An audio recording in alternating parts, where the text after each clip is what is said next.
And then I would tell the Galactic Empire that he was part of the Rebel Alliance and let them blow him away with the Death Star.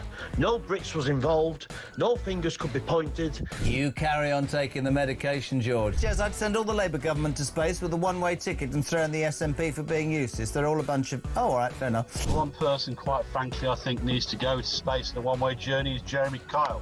He goes on about his age one more time, how he's 60 this year, he was 59 last year, repetitively over the course of the weeks and months. We have to hear him, I'm 60 this year, I'm 60 this year. Richard Tice, did you put that cheeky bugger up to that? I'm hoping he's going to send me the invoice because that was absolutely brilliant. Which MP would you send to space? Oh, no, I'll get in terrible trouble if I answer that. But it's fair to say there's quite a long list. The sad thing is about sending people into space on a one-way ticket is I don't think that we've built a spaceship big enough to take the lunatics off this planet. I mean, from the net zero loonies to the transgender loonies to the racists to the terrorists, there is just so much to the wokerati. We need some big spaceships. Big spaceships. Good evening. I never know how you're going to start this conversation, Jeremy. Katy Perry went to space today, OK? Who would you send... I'd love her to say what I wanted to, but I'd never disrespect her. Who would you send to space who could never come back? Well, I'd be happy to send Ed Miliband to space, I think. Oh, that is an outrageous question, so I'm not even going to answer that question. Sam Matterface, so you get the job, yeah? Come on. No, Sam Matterface, I tell you what... Says no. I think David Lammy would be the person I'd want to send up in space and never come back again. Yeah, the problem is how much would the bill be for him to munch through whatever food on the way there? Hey, it worked.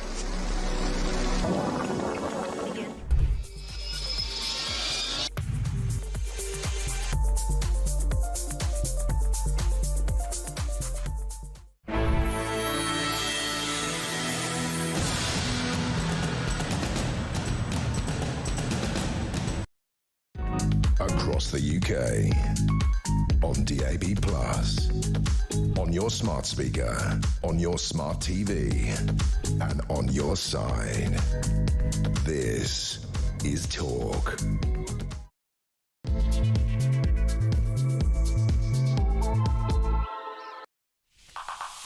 Good morning, this is Talk. I'm Peter Cardwell. Thank you so much for your company this Saturday morning. We're here right through till 1 o'clock and loads to talk about, including whether Keir Starmer is reversing Brexit or part of it. Also, he's on the ropes on assisted dying and the winter fuel allowance. We've got a Labour MP standing by. We're going to talk about that in just a minute. We're also going to talk about Joe Biden. Unsurprisingly, we were lied to by the Washington establishment. Huge story in the Times magazine today about a big new book out by a respected CNN anchor talking about how Jill Biden and many others covered up the cognitive function problems that Joe Biden was having. We'll talk about that a little bit later on in the programme. We're also talking about parking fines possibly increasing by 75%. I don't know about you, but I've certainly had a parking fine from time to time, and my goodness, they're expensive, and they could be about to get more expensive. In fact, you may be fined more than shoplifters are fined on average anyway. We'll talk as well about the Sunday Times Rich List. We'll have Matthew Hulbert and Simeon Lee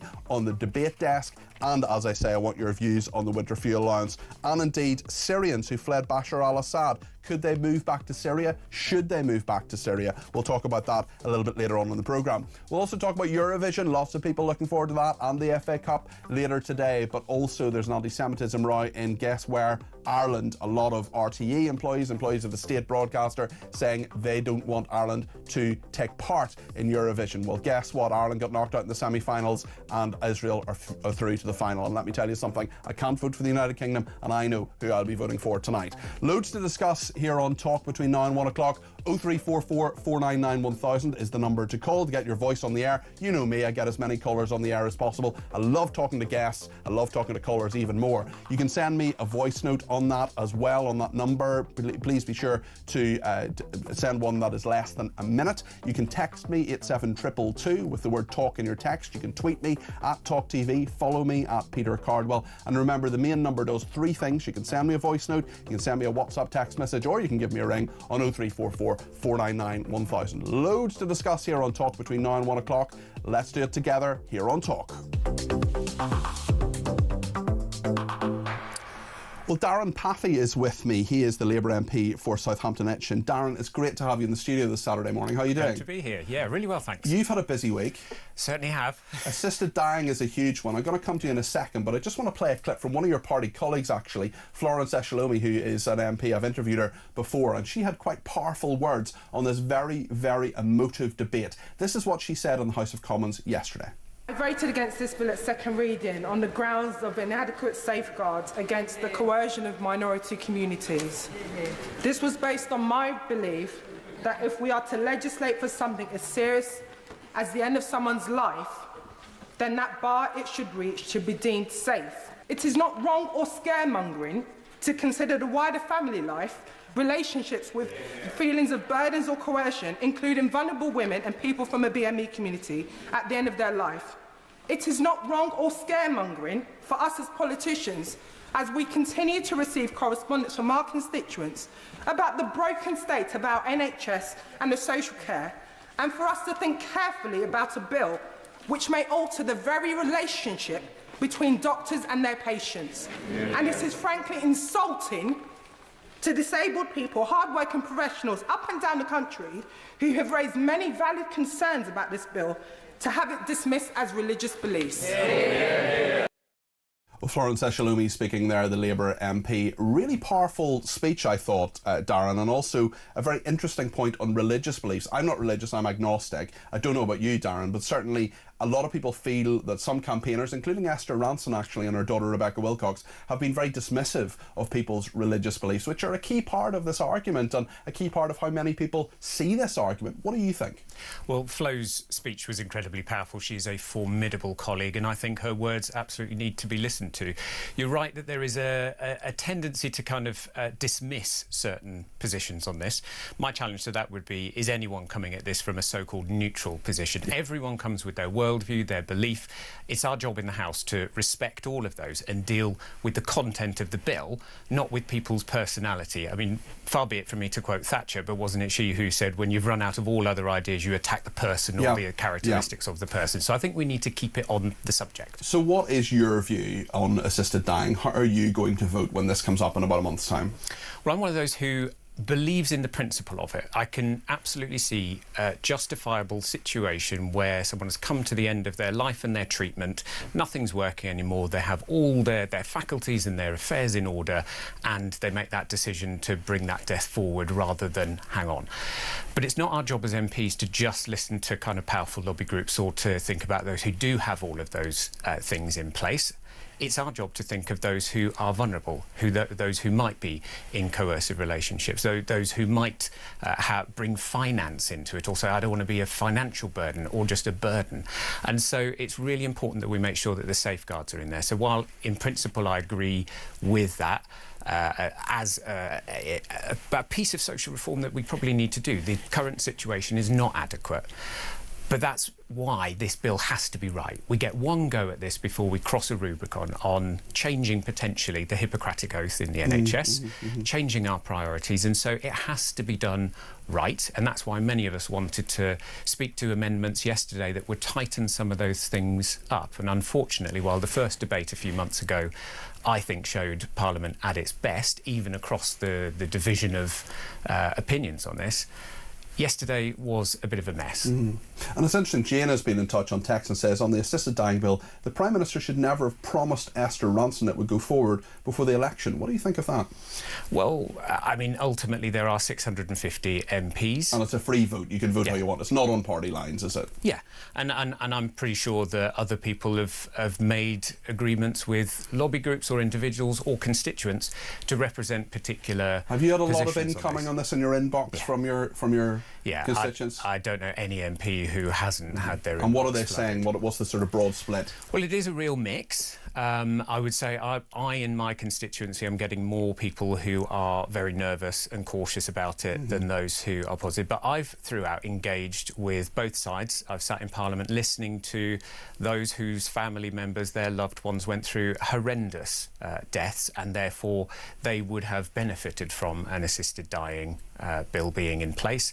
I've also listened to those who have got real concerns, the disabled amongst them, youth advocates, and this is one thing that in all the good of yesterday's debate did worry me a bit. We have been promised throughout that there is no possibility of mission creep, there's no possibility of this slippery slope, and yet in yesterday's debate, we heard members advocating for an extension of the time frame from 6 to 12 months, of the medical conditions that this could apply to. We've had the High Court judge ask, I'm not saying all High Court judges are infallible, I disagree with many of their decisions, but often, I mean, we were told time and time again by your party colleague, by Kim Leadbeater, that there's a judge involved, this is, you know, great safeguards, great safeguards in the world. Listen, we're going to continue to debate this as time goes on, thanks to all the messages that are coming in already. I'll just read one more, but I do want to talk to Darren about a number of other issues. Amanda says assisted dying should be a respected personal choice written in a legal document with power of attorney given to a trusted person to ensure the patient's wishes are carried out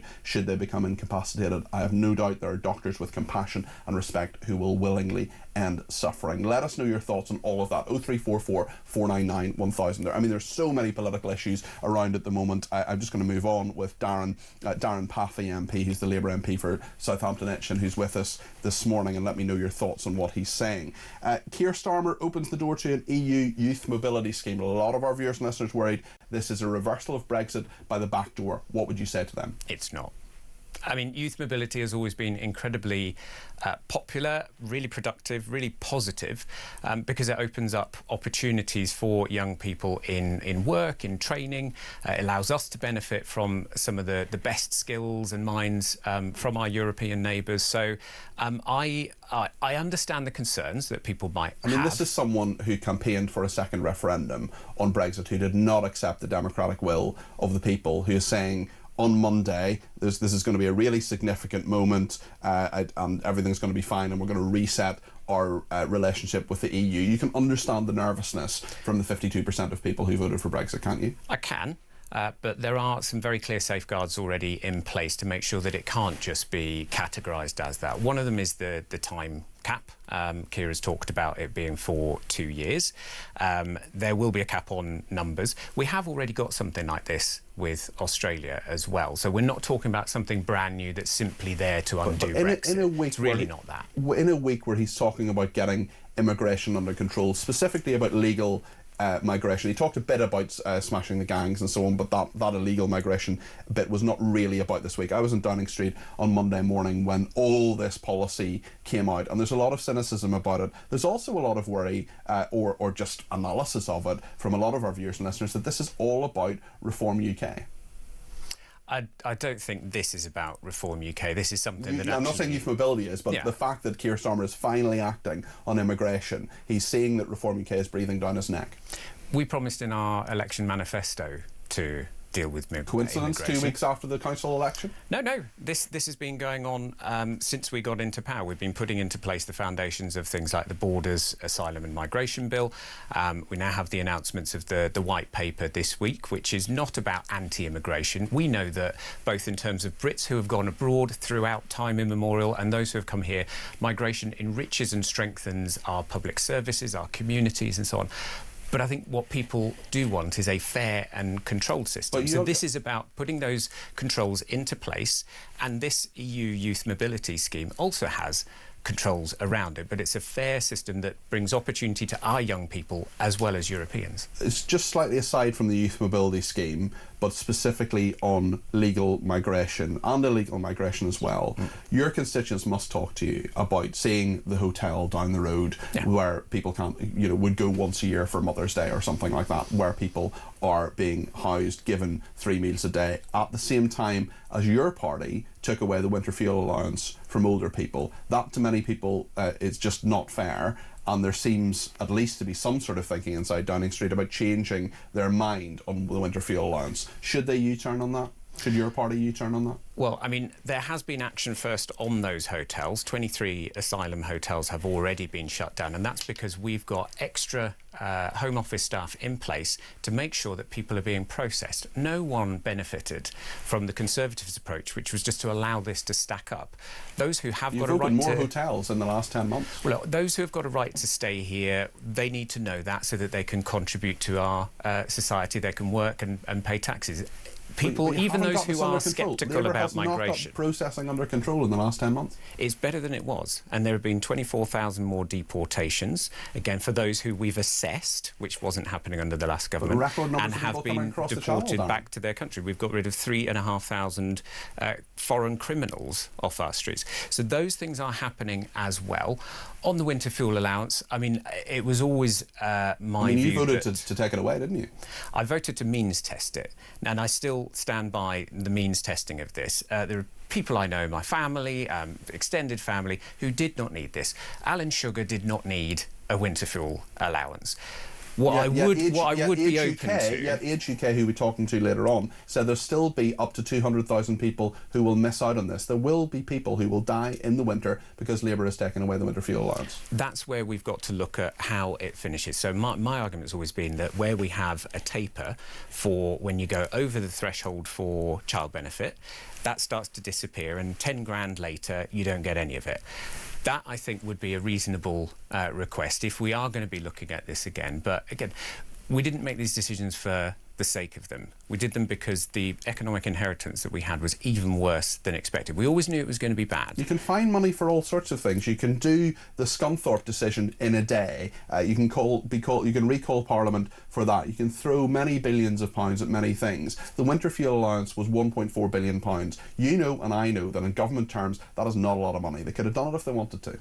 I mean, that's why in my constituency what I did is I worked with Age UK and Citizens Advice to make sure that those who were about to just miss out because they were, as many contacted me to say, £10, £20, £50 over the threshold, actually when we sat them down with advisors, they found that there were other things that they were entitled to that kept them within the eligibility for winter fuel allowance and pension credit as well. So there was a lot of work to do around those edges. That threshold was an important place. It was where people felt that most, and that's where we wanted to make sure that there was help available. And where do you stand on PIP and disability benefits? There are many MPs in your party who are thinking of rebelling. What are your thoughts on that?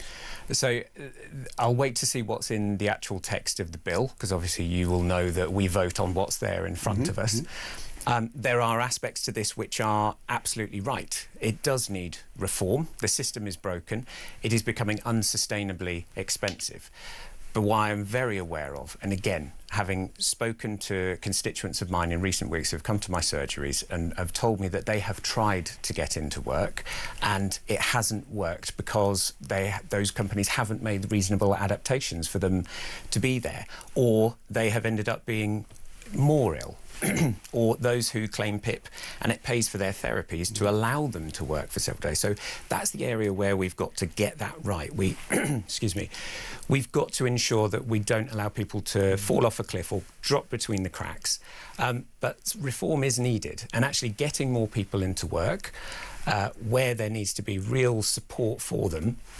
Just take really glass of water. Thank you. Because I have another question for you. It's really interesting. Well, there is. It's just a final question, Darren. It's really interesting talking to you this morning, and I've talked to a number of MPs, Labour MPs, over the last few weeks on the backbenches, like yourself, and I just wonder, you're not entirely on message here in a lot of these things. You're not saying exactly what Keir Starmer would like you to say. Broadly you are, but I mean, to me, and I'm not going to put words in your mouth, Darren, but to me it sounds as if you're having a think about things like PIP and disability benefits. We had one of your colleagues, Jonathan Brash, on last week, who says he's going to vote against it. The winter fuel allowance, what I'm getting from you, and I don't want to put words in your mouth, but what I'm getting from you is you're having a think about that. You're maybe having a discussion behind closed doors.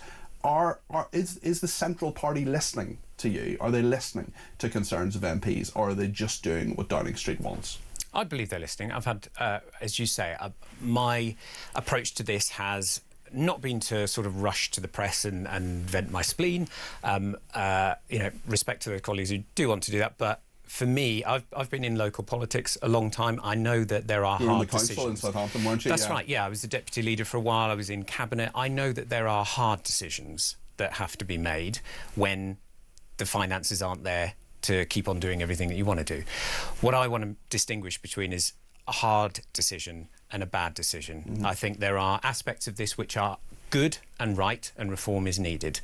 But many of us are making our voices heard to the party, because what we would prefer to see, rather than the headlines of a rebellion, we'd prefer to see changes that will protect our constituents and that will genuinely help people get back into work who want to be in work. Lots of people with work limiting conditions have said to me, I don't want to be stuck at home. I do want to be in work. So that's not the issue. The issue is, would changes to PIP actually get people back into work? And that's what we've got to make sure we get right. So I do want to see changes to this before a vote is put before members of Parliament. OK, I just want to put two very brief points to you from our viewers and listeners. We are, of course, they're the most important people here, rather than me. Lisa says, how can your Labour MP guarantee that there won't be immigrants who have very recently just got European citizenship, who are originally from other countries, coming under the Youth Mobility Scheme and staying? What would you say to Lisa? Well, if they're coming under the Youth Mobility Scheme, as I've said, there is a clear time limit to that. So that will be up to our Home Office to make sure that there are really clear processes to make sure that people don't overstay the time that we've said you can come and be a part of our country. Have the Home Office got a grip on this, do you think? We're getting there. Okay. Obviously, we were left with a Home Office that was not in control of migration, was not processing those who needed to be processed. Again, whether they were then going to stay or whether they needed to be deported, you won't know that, and you won't know if they're an illegal migrant or a legal one or an asylum seeker until you go through the processing. So that's been the really important bit, and that will continue to get better. Final one from Peter, who says, you stopped the winter fuel allowance because too many rich people were benefiting from it. Isn't that going to be the same with breakfast clubs, which will also benefit many rich people? Well, in many cases, actually, you know, we've had the argument over VAT on private schools. I was assuming that most of those who are worried about that, those richest kids, will be in those. So, you know, what we are dealing with here is the 94% of children in the country who are in our state-supported schools, and many of those, their families have been feeling the pinch for a while. But you know which kids are in free school meals, for example. Why not give them breakfast club food and not worry about kids like, from my background, for example, I didn't need a free breakfast. Yeah, I mean, this is obviously a pilot at the moment, so we're looking at how it's going. I visited the one that opened in my constituency on its first day, and it seems to be going really well. And you're just there for the free food, Darren?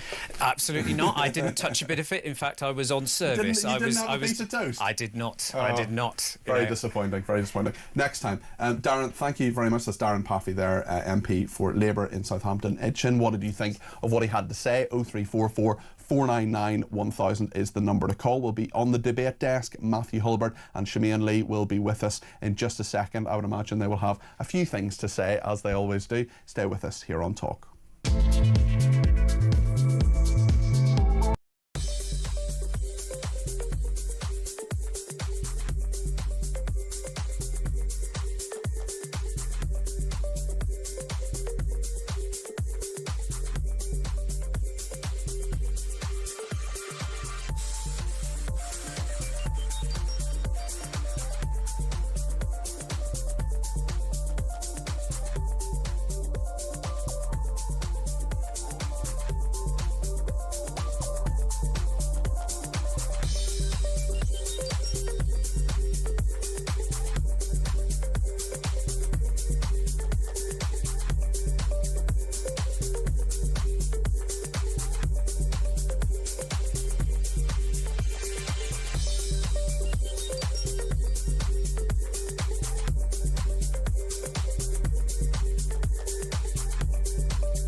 This is a tried and tested method. It's been working, it's regulated, it's monitored. There are different systems elsewhere in the world. We're not doing that, we're doing the Oregon model, and also we're making it the British model, and that's what's important about today. MPs saying, this is our template, how can we make it as good as possible? So yes, it avoids any loopholes, but it also allows those people who want to let go.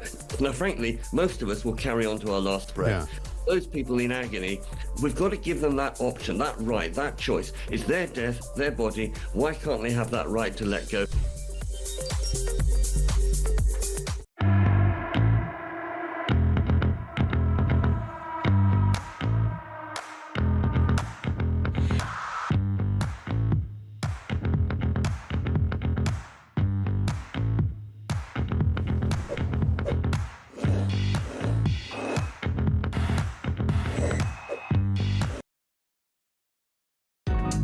across the UK. On DAB+, on your smart speaker, on your smart TV, and on your side. This is Talk.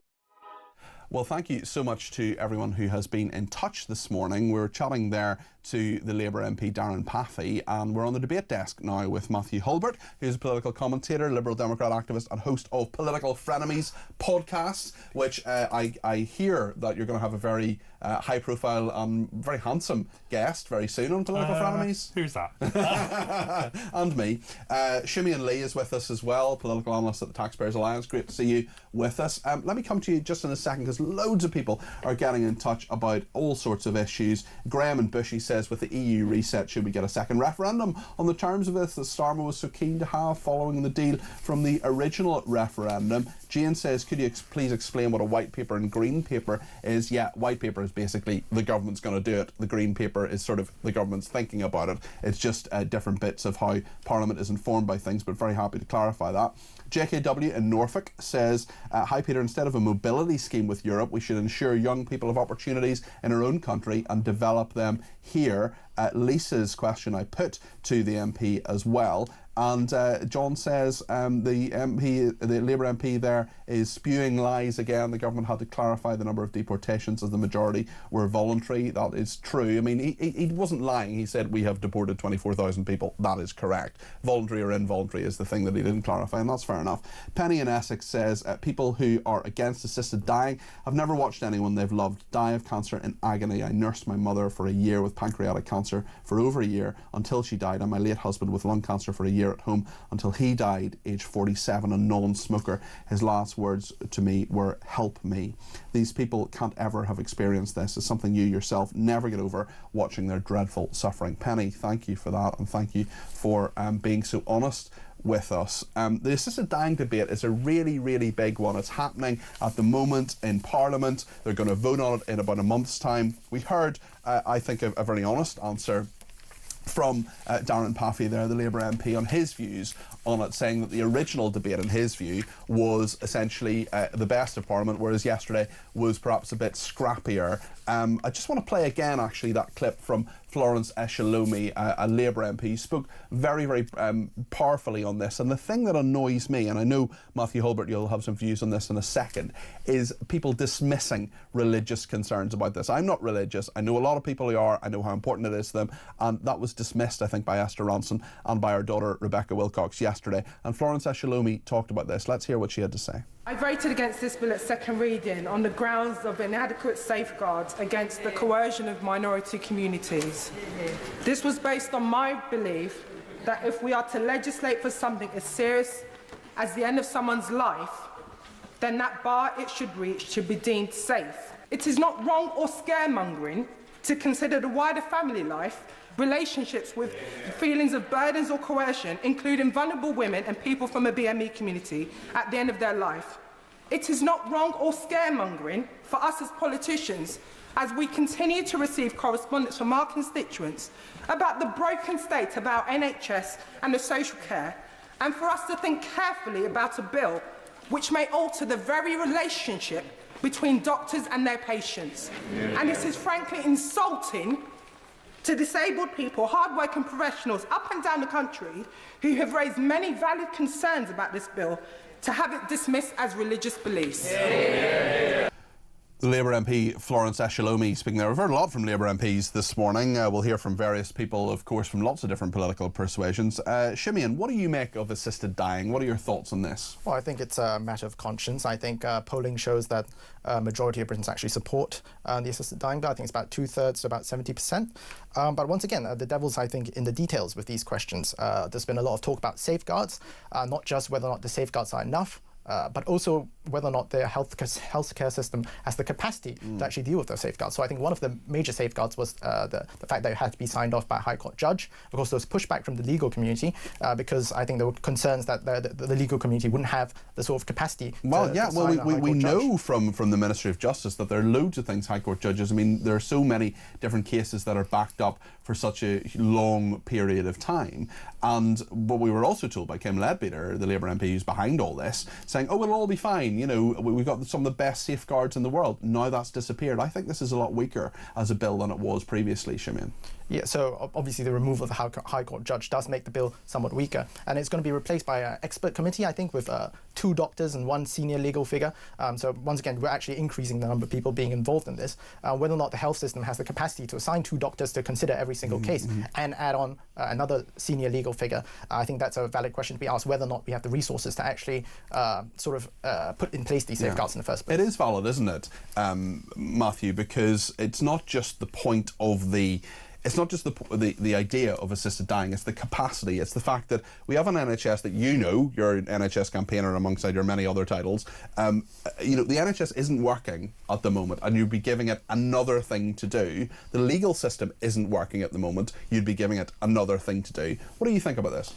I think those are very valid points, and we need to make sure that these systems are able to cope if this goes through. But I hope it does go through. I mean, the question that I put to some of my own party's MPs who don't support assisted dying is that are they voting to preserve life, or are they in fact voting, I'm afraid, to lengthen suffering? And I'm afraid, in my view, they're voting to do the latter. I mean, as one of your correspondents said earlier on, I think it can be a theoretical idea unless you personally have had to care for someone in such a situation that their suffering is intolerable.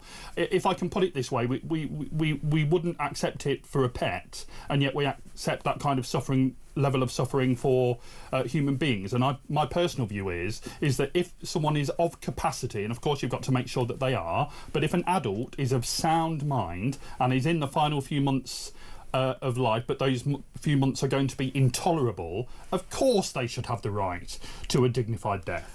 I think I agree with you, but I'm against this, and I'll tell you why.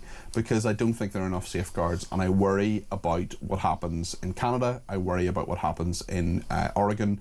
There are other countries, there are other systems where this has been a slippery slope. It has been, the terms have been lengthened, and I worry about older people thinking, I'm just going to be a burden. I'm going to have all the inheritance eaten up by care home fees. I'd just like to go because I don't want to be. I don't want anybody to think like that. I'm really worried about that happening. And I agree. But in effect, then, what we're saying is that we don't currently have a parliament capable of amending this bill to the satisfaction of many people like yourself. And I think that's quite damning of all of our MPs. Well, it's true as well. And also, I think that, you know, Parliament... well, look, we'll see what the final version of this looks like. Let's have some level of optimism, I suppose. But also, there's just so much of this that doesn't work. And also, I think there's a much, much bigger debate that has to be had on the care system, on palliative care in this country. And this is just one bit of it. This is just end-of-life care. And care is just, you know, social care is the big thing that we should deal with as a country. It's a huge issue that successive governments, Labour, Conservative, Liberal Democrat as well, in coalition, have kicked the can down the road. And you know I agree on that after what happened to my dear mum, which I won't rehearse again on the show I've talked about many times. Can I just say, I mean, I'm normally a fan of Esther Ranson. I remember her shows down the years, and That's Life and all of that, and I think she's been a very effective campaigner in many ways for both children and older people. But I don't think this letter helped one jot. No, neither do I. I think it turned people who may have been wavering against. Well, you have a religious faith, don't you? Just tell us about that, because essentially she was saying, well, we have all these people who've undeclared religious beliefs, and they would say that, wouldn't they? And I just think that is naive. I think it's offensive as well. As I say, I am not a religious person at all, but I know how incredibly important that is to many people, including you, Matthew. It is, but what I mean, as I say, I'm a Christian who supports assisted dying. So not all religious people are of one particular view. Of course not. Of course they're not. But equally, I think if you disagree with this, that's fine. Perfectly entitled to your opinion. But don't hide behind your religion is I think how I'd put it. Simeon, what do you make of the religious aspect of this and the fact that so many people are, especially Esther Ranson, I think, have erred here on this? Well, I mean, it is a matter of conscience, so religion will definitely come into this. Of course. But I think the fundamental question is, given the intractability of some of these concerns, whether or not, at the end of the day, a flawed plan is better than no plan at all. Which is to say, is there a cost of inaction here in that we allow the suffering of people to continue? And that has to be balanced against the risk of coercion and all these other things, and also against the risk, not the risk, but the sort of strong feelings that a lot of people have on this country, on this particular topic. It is a moral question at the end of the day. Thank you both. We'll return to the debate desk after the break. We're going to talk about the EU, and I think there's probably less agreement perhaps between Siobhan and Matthew on this one. Is Brexit being dismantled by the back door? Lots of people getting in touch on all these issues as well. Also on what Darren said a little bit earlier on, Darren Paffey, the Labour MP, Joe said the only correct thing he said was reform was needed, and Barry also says never a truer word spoken by Darren, reform is needed. Jane says the Labour government had 14 years to prepare. They were shadowing Tory ministers. How come they've made such a hash of it? They cannot keep blaming the Tories. The public are not buying it, and sigh when they mention the black hole. Sharon's also been in touch and says, why should my taxes be paying for a breakfast club for other people's children who are already getting money from taxpayers for their children? They need to manage their money properly and stop spending on rubbish and online shopping, says Sharon. Well, listen, lots to discuss. We will discuss breakfast clubs. We'll also discuss whether Brexit's being brought back by the back door by Keir Starmer. Let's remember he voted for a second referendum on Brexit, going against the democratic will of the people. Stay with us here on Talk and let me know your thoughts. 0344 499 1000.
Across the UK, on DAB+, on your smart speaker, on your smart TV, and on your side. This is Talk. Loads of messages coming in. As you know, I often have a look during the break in regard to some of the messages on Twitter. And let me just read one or two of them before we go back to the debate desk. David says, your guest appeared to be dismissive about those who have their affairs in order, can bring their death forward rather than hanging on. It just shows us why this bill should fall. Will seriously ill folks be told not to hang on to save the NHS money in the future? Sue says, Alan Sugar certainly doesn't need the winter fuel allowance. Will he but he will have paid a lot of tax over his working life and probably still does. But to deny him has also meant denying me, who is just over the limit. That's a very, very good point. Robert says, I will never forgive Labour for giving me 18 months of financial worry. Slashing my disability PIP benefit will put me on less than £10,000 a year after November 2026. I won't get PIP, but I'll still be disabled. Thanks, Labour. I wish nothing but ill to all of them. Wendy says, your Labour MP Darren is so out of touch. The Youth Mobility Scheme will allow thousands of people from 27 countries to come here. Hardly any UK youth can speak a foreign language, so will not go abroad. Most of those deported were volunteers who paid £3,000 each. And Bob makes the point and says, whenever a politician starts an answer with so, they will proceed to talk nonsense even they don't believe. So let's talk about the EU and whether Brexit is coming back by the back door. Simeon, how concerned are you about Keir Starmer and what he is going to announce on Monday? Well, look, in principle, I think this is not the most egregious form of immigration policy that this government has come up with. As long as the sort of limits are in place, so it's supposed to be capped to a certain number, it's supposed to be time limited, and the people would not have access to public funds. But in the context of record high migration and the immigration white paper that Keir Starmer came out with just this week, which had some very radical measures, for example, abolishing the social care visa. I mean, this sort of youth mobility scheme seems a bit out of place. Of course, once again, the devil's in the details. I don't think there's been any indication of how many that cap will be set at. I think there are existing deals with countries like Australia, Canada. I think in total, that's about 27,000 people. Of course, the EU is a lot larger because it has so many countries. So I think it really depends on the number of people that sort of deal will be in. And just look at the issue more broadly in terms of the sort of EU reset. I think the Labour government is really scrambling to get a bunch of trade deals because of their damaging economic policies. They're going to have to find another way to boost growth. And obviously, a deal with the EU would be a good thing in terms of like economic benefit. How do you think their economic policies are damaging growth? Well, I think the tax policy, I think in particular, has been very damaging for growth. If you look at something like the employers' national insurance rise, which Labour actually pledged not to increase in the election manifesto, but they snuck in that tax rise anyway. That's a tax on jobs. That's going to harm growth. And if you look at the other taxes that Labour's brought in, whether it's increasing capital gains tax or removing non-dom status, that's going to have an impact on the number of people who are actually producing things and creating wealth in this economy. I mean, if you look at the number of millionaires this country has lost, actually, it's losing about 500,000 millionaires by 2028. That's the most of any They pay a heck country. of a lot of tax. They pay 30% of the tax. Let me play the smallest violin ever well, for the millionaires. Well, listen, I mean, come on. No, I am not saying that millionaires shouldn't pay their fair share of tax. What I am saying is that people who earn over £100,000 a year pay 30% of the tax in this country. And when you lose those people, you get less tax. That is a fact. They should pay more. But they're not. But they're leaving because they're paying so much. Well, bye. Well, I think which means you get less tax and there is less public spending there. I mean, if they're that unpatriotic that they're just losing because why would they be patriotic? Why would they be they're being asked to pay a bit more to help fund public services like the NHS. They pay a lot already. Then I say, see ya. Okay. We'll do without you. Simeon? Well, I think the fundamental point is that wealth taxes don't work as much as some people like them to work. There is no such thing as a consequence-free pot of money that the government can just tap on whenever it wants to increase spending. I mean, you don't have to take it from me. You can take it from Paul Johnson, very respected economist at the Institute for Fiscal Studies. He said that no country has ever successfully had a wealth tax that's raised any serious money. Every single European country that has higher spending pays for that through higher taxes on average people. So when you try to raise taxes on the wealthy, what actually happens is that you end up raising taxes on average people who are already facing an 80-year high tax burden. And I don't think that's the right thing to be doing for the economy. Do you just not like rich people, Matthew? No, I agree with the patriotic millionaires who I follow on Twitter, who are millionaires, obviously, as the name suggests, but who say they're prepared, very prepared and willing to pay more tax to help fund public services. They are the true patriots, in my view. But why would you? Why would you be a patriot? Why would you necessarily say paying more money makes me a patriot? If you can go to another part of the world where you pay less tax? Because they want to stay here in the UK and help fund better public services, and good on them. Okay. What was I going to ask you? Oh, yes. The India trade deal I found fascinating. So I was sitting in Downing Street on Monday morning, and Keir Starmer in the briefing room, and Keir Starmer was there, and he was saying, on immigration, he was saying we need to, it has to be fair, we need to make sure that we encourage people to employ people, there's got to be a level playing field. And I thought, hold on a second, are you the same person? I refer you to you. Last week you signed a deal with India, which meant that Indian employers had to pay less national insurance. I found that very strange, Simeon. What did you think?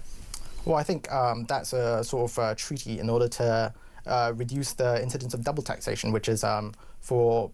so I think the way it would work is that Indian workers in the UK would pay Indian national insurance contributions, and then UK. But they're not contributing to this country yet. They're living here and having the benefit of living in this Absolutely, country. and I think the rate of Indian national contributions would be far lower than the rate of UK national contributions. So I think that would disadvantage British workers as well. But obviously, in terms of a trade deal, there's always a give and take. Sometimes you give more, sometimes you take more, and how much you give and how much you take depends on how good of a negotiator But you are. if you're a small business and you're thinking we're paying more national insurance, we're finding it harder to increase our headcount, for example, yet an Indian business, I'm not being anti-Indian here, I'm just saying this is part of the Indian trade deal, that is coming in here isn't paying the same. It's not a level playing field. Matthew? Were you expecting Starmer to be consistent? When is he ever? I mean, I seriously think, and it's a serious point actually, that his biggest drawback with voters across the spectrum is the fact that he seems to flip-flop, that he seems to have no core values or beliefs whatsoever. I couldn't name them to you, and I think that's going to be a problem for him. Can I just say on the EU Youth Mobility Scheme, I'm pleased to see that on this at least he's listened to the Lib Dems. I think the Lib Dems have forced him into this position. Yes, the Lib Dems have definitely forced him into this position, yeah, just as they forced the Conservatives into bringing gay marriage in, which is absolute nonsense. Right then, lots more to discuss after the break with Matthew. He's laughing as he's been shut up on that one, for which we have disagreed for a long time. We're talking about parking fines increasing by 75% as well. We'll also talk about the winter fuel allowance a bit more as well. And thank you to Brian, who's been in touch. He says, tell that MP you spoke to earlier, instead of cutting help to the elderly, poor and disabled, and start making the economy work first. Get that right and you won't need cuts. It's easy to cut. It takes brains to find the answers to a better economy. Lots of thoughts coming in. Keep yours coming in. Keep your calls coming in. 0344 499 1000. You think I'm talking sense? You think I'm talking rubbish? You think Matthew or Simeon or Darren has talked sense or talked rubbish? Whatever you think, whatever your opinion, let us know. 0344 499 1000.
There's been some studies actually to assess each country's suitability for solar power, and we are, if not the very bottom, we are actually the second bottom. There is only one country in the world that's worse than the UK for solar power, and that's Ireland.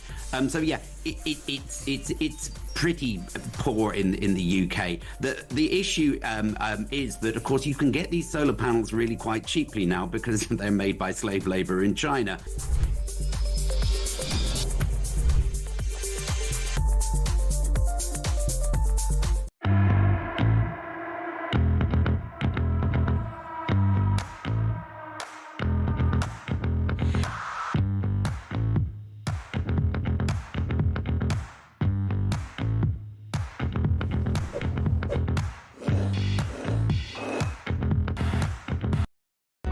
Across the UK, on DAB+, on your smart speaker, on your smart TV, and on your side.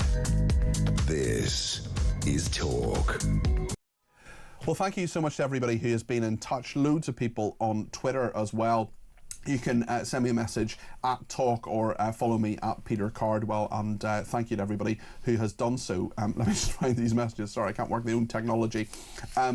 Yes, we've read that one out. Let me see. Yes, Carol says, I'd say a definite no to another EU referendum. That regime is worse now than when we left. They are only after our money. Starmer would sell his soul to the devil for a win over reform at any cost. Very interesting point, actually, on immigration. on the EU and so on. How scared, Simeon, do you think Keir Starmer is of Reform UK? How spooked is he by what's happened in the last 2 weeks, and how much of this is all just part of the plan? Well, I think if we look at what came out on Monday this week, we can see exactly how scared he is with the sort of very radical measures he's put in place to curb immigration in his white paper. I mean, abolishing the social care visa at a time where vacancy rates in the social care system are quite high. A lot of these fundamental reforms.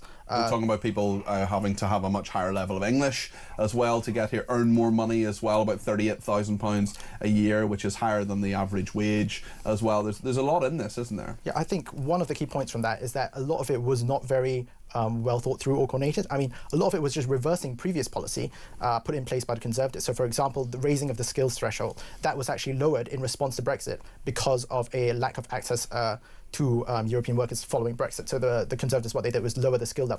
And now what that does now today, the sort of white paper that Keir Starmer has come up with, that just raises the skill level back. But he doesn't actually solve the underlying problem of lack of access to labour. Same for the social care visa. I mean, that was introduced because of the very high vacancy rates. And that's come down by a bit, but it hasn't come down by nearly enough. So he hasn't solved the fundamental problems that actually caused these policy changes in the first place, and he's just reversing them. Matthew, I know your lifelong love of tougher immigration policy. You must be delighted about what Keir Starmer has been announcing this week. Well, as I've said to you before, Peter, and I know that a lot of your viewers and listeners won't like this, but I'm here to give my view. I'm very liberal on immigration. I know I'm very liberal on immigration, and I'm pleased that Starmer is opening up space for people who are pro-immigration, amongst other things, to vote for the Lib Dems. The space is opening up for us on the centre-left to really harvest those votes in. So long may Starmer continue with this nonsense that he's talking. Let's talk a little bit about grit. A story from Bridget Phillipson, the Education Secretary, and indeed the Health Secretary, Wes Streeting, saying that young people need a bit more grit and a bit more resolve just to get through life. Matthew, what do you make of this story? Yeah, I mean, I broadly agree. I think young people clearly do need to be resilient in life, as I know as much as anyone else. Things come at you, life events, often very harrowing and saddening life events. And, of course, it's okay to be upset. Of course it is. It's okay to cry. Guys, you can cry. It's no problem. But you also need resilience to be able to bounce back from these things when they happen. We're all going to face tough times, sad times in our lives. It's part of being a human being. And so I think we do need young people to know how to be resilient when those times happen to them. Shimon? Well, I think it's a good thing that we want to tackle the mental health, prevalence of mental health issues in this country. I think from a public finance perspective, the rising incidence of mental health has had a huge impact on the public finances. I think about 40% of new disability claims are related to mental health, and that is something that the system was not designed to cope with. Back when disability payments were introduced all the way back in 1979, it was called the mobility scheme. It was focused on people who had trouble getting around because of their disability or illness. So mental health is a very new part of the system there. But on this specific scheme of trying to teach students to show grit, I think it's an old scheme. It's been revived from the previous government, and that scheme showed quite mixed results. So some students got better, some students got worse. And so I think the Labour government has to explain what exactly is different this time around that will actually deliver different outcomes from what happened previously. If not, we're just paying more money, sending good money after bad, I think. Let's speak to Stephen Scunthorpe. He's given us a ring on 0344 499 1000. Steve, you've been listening to the debate desk and what Matthew and Simeon have been saying. What are your thoughts on the money situation and millionaires? First of all, good morning. Good morning, Steve. Are these non-patriotic people who have left the country, do they want to pay people who come here without any identification? We don't know who they are, pay them over £5-6 million a day? And are the patriotic millionaires who are still here, are they making their money from net zero and immigration? Have we got different millionaires? Hold your thought for a second there, Steve, and let me put those points to Matthew Hulbert. So, hi, Steve. Always good to hear a fan of mine come on air. Look, I think I don't know what the patriotic millionaires do to earn their money, but what I do know is that they've decided to stay here. They want to pay more tax. They want to contribute more to the NHS, to the education system, etc. And I think good on them. As I said earlier on, for those that want to flee because they're being asked to pay a wee bit more in tax to fund public services, well, let me play the world's smallest violin. Well, Graham King, for example, is on the Sunday Times rich list this weekend, who's become a billionaire because his Who firm... needs to be a billionaire? Well, he's become a billionaire because his firm it has provided housing for illegal immigrants, and that is a way people are earning an awful lot of money in this country. Simeon, what do you make of what Steve has said? Well, just on the patriotic millionaires point, I'm just not very sure if it's actually true that patriotic millionaires are really lining up to pay more money to the Treasury. It's actually possible to make a voluntary contribution towards the Treasury. There's a website you can go to. I always say this to people when they say, "Oh, I think you should pay more tax." Write a check, do a bank transfer, give money to the Treasury if you want to. I'm sure some of them do. The question is, here's a question for you. Guess in the last 20 years how much has been voluntarily contributed by millionaires in this country. So we have thousands, hundreds of thousands of millionaires, a couple of hundred billionaires. Guess how much has been contributed in the past 20 years? Is it 100 million? Is it 50 million? 10 million? This is voluntary contribution. Voluntary contributions. Tell me. 5 million? No, it's not even 5 million. It's 4.7 million over 20 years. At that rate, we'll pay off the national debt in about 11 million years. Steve, what do you make of what Matthew and Simeon have been saying there? Well, I think you've realised that Simeon and I agree with, and Matthew, I think, has got his head in the clouds. I mean, I could ask the question, how much extra tax does he pay? And he'll probably... Well, can I answer that? You can. Have you made a voluntary contribution? I'm very proud to be working class. I work for a charity that does very good work, but which pays a modest wage. So no, I don't contribute more tax because I can't afford to. But I gladly would if I had a better paid job. I would gladly help fund the NHS and our education system. Okay, Steve. Yeah, well, my view on charities, as he talks about charities, I think a lot of money is given to charities by the taxpayer. And people are making a lot of money from charities. Well, we get no money from the taxpayer at my particular charity, I have to say. So. Okay, well, Steve, thanks for... That's fair. Okay, yeah, sorry, go ahead. That's fair enough. Okay. There are a lot of charities that got people on very good pay. Yeah, it's very true. Steve, thank you very much indeed. Appreciate that. Just a quick one on winter fuel allowance. We're going to talk about this with the director of Age UK, Caroline Abraham. She's going to be with us in just a few minutes, as is the director of Popular Conservatives, Mark Littlewood. Former Lib Dem himself. Yes, a long time ago. I mean, Liz Truss is a former Lib Dem as well. So, I mean, many people make mistakes in their youth. Tell me what you think about the winter fuel allowance, Simeon. Should it be restored? Well, I think it's a very courageous decision to means test the winter fuel payment by the Labour government. It's a demonstration of their commitment of being willing to actually take a clear look at public finances and reduce spending if necessary. But I think it was undermined by a lot of the other decisions following that choice. For example, the choice to sort of concede the Chagos Islands for £9 billion. I mean, at the same time as cutting the winter fuel payment. I think it's absolutely right that people hold the government to account on their spending choices by sort of measuring it against the winter fuel payment. And I think that if the government were to U-turn on this issue, it would absolutely signal a complete failure of their ability to actually stay the course and put in place a coherent policy vision for this country. Matthew? I think, of course, they should U-turn on this. It might be a day or two of pain in the press and on networks like this, but it's the right thing to do. And it's I think we would welcome it on this network. I think we would say you shouldn't have done it in the first place, but I think we would welcome it. Okay. Oh, would you? Well, are you turning on the winter fuel allowance? Absolutely, yeah. There are loads of disabled people and older people who should be getting it. Yeah, you'd welcome the U-turn. Yes, I'd welcome the U-turn. Yeah, absolutely. Thank you both very much, Simeon Lee there and Matthew Hulbert. Really appreciate you joining us. Simeon is a political analyst at the Taxpayers Alliance. Matthew has the world's longest job title, which is political commentator and co-host of the Political Frenemies podcast, on which I will be appearing very soon. Thank you both for that. Thank you also to Steve, who's been in touch on assisted dying in the NHS. The NHS can spare resources, he says, for home visits to illegal immigrant hotels, surgery for people that have bits lopped off, and repairing damage from dodgy foreign surgeries. I'm pretty sure he can spare some time to help people die in dignity. Mark says, why are we not having a referendum on the principle of assisted dying instead of 650 MPs deciding? This is a fundamental change in our society and should be for all to decide on the principle.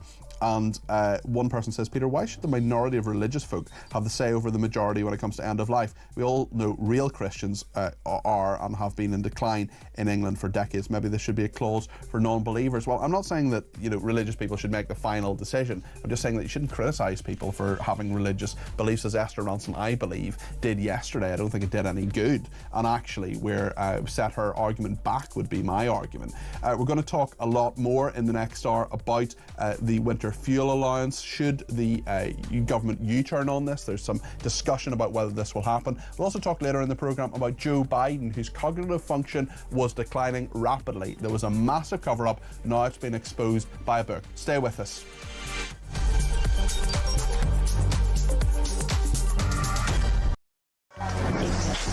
Five, 4, 3, 2, 1. Yay! 8722, start your message with the word talk. Who would you send to space and why? The person I would love to send to space would be Mr. Keir Starmer. And then I would tell the Galactic Empire that he was part of the Rebel Alliance and let them blow him away with the Death Star. No Brits was involved, no fingers could be pointed. You carry on taking the medication, George. Yes, I'd send all the Labour government to space with a one-way ticket and throw in the SNP for being useless. They're all a bunch of... Oh, all right, fair enough. One person, quite frankly, I think needs to go to space in a one-way journey is Jeremy Kyle. He goes on about his age one more time, how he's 60 this year, he was 59 last year, repetitively over the course of the weeks and months. We have to hear him, I'm 60 this year, I'm 60 this year. Richard Tice, did you put that cheeky bugger up to that? I'm hoping he's going to send me the invoice because that was absolutely brilliant. Which MP would you send to space? Oh, no, I'll get in terrible trouble if I answer that. But it's fair to say there's quite a long list. The sad thing is about sending people into space on a one-way ticket is I don't think that we've built a spaceship big enough to take the lunatics off this planet. I mean, from the net zero loonies to the transgender loonies to the racists to the terrorists, there is just so much to the wokerati. We need some big spaceships. Big spaceships. Good evening. I never know how you're going to start this conversation, Jeremy. Katy Perry went to space today, OK? Who would you send... I'd love her to say what I wanted to, but I'd never disrespect her. Who would you send to space who could never come back? Well, I'd be happy to send Ed Miliband to space, I think. Oh, that is an outrageous question, so I'm not even going to answer that question. Sam Matterface, so you get the job, yeah? Come on. No, Sam Matterface, I tell you what... There's no. I think David Lammy would be the person I'd want to send up in space and never come back again. Yeah, the problem is how much would the bill be for him to munch through whatever food on the way there? Hey, it worked.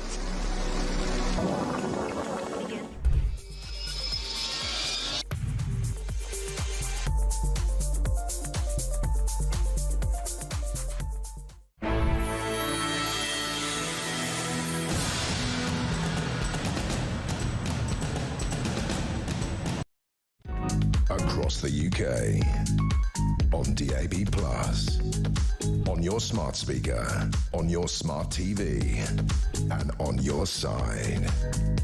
This is Talk.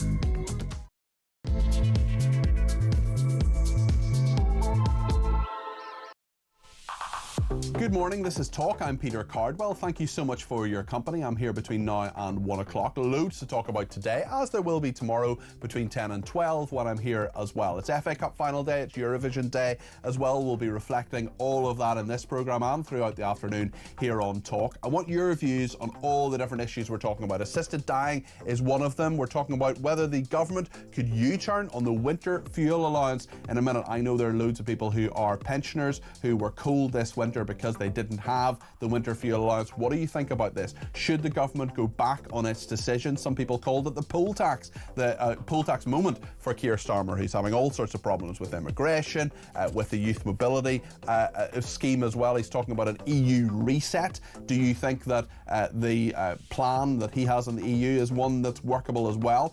Lots to discuss between now and 1 o'clock. Get your call in, get your voice on the air. 0344 499 1000 is the number to call. You can send me a voice note on that number as well. You can text me 87222 with the word talk in your text. You can tweet me at talkTV or follow me at Peter Cardwell. And remember, you can send voice notes, less than a minute please if you would, and WhatsApp text messages, and give me a ring on 0344 499 1000. Loads to discuss here on Talk in the next couple of hours. Stay with me.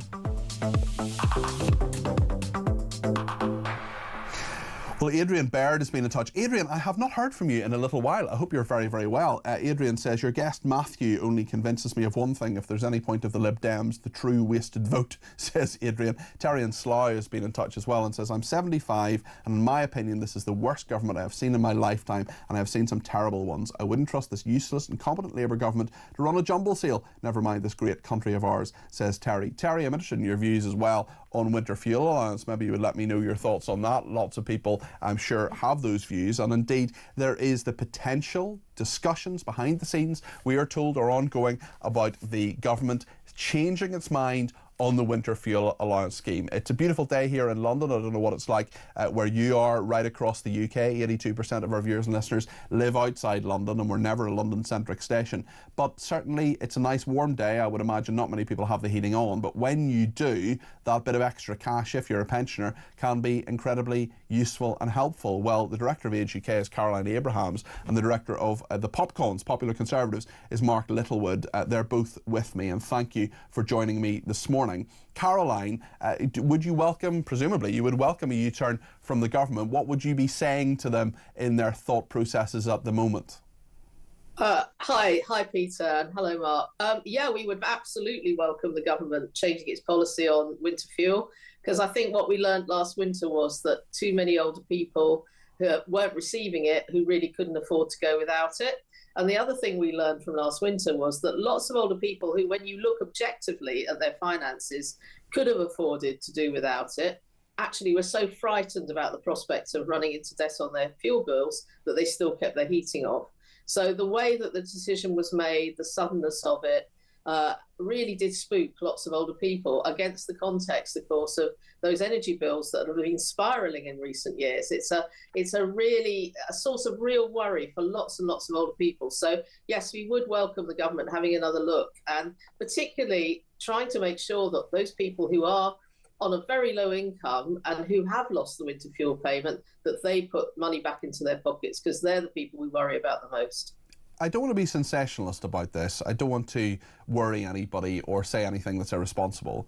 But I also wonder, Caroline, do you have evidence that there are people who died this winter because they didn't have the winter fuel allowance?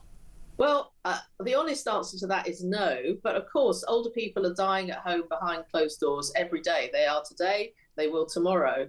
And we know that a lot of older people did go through the winter feeling cold.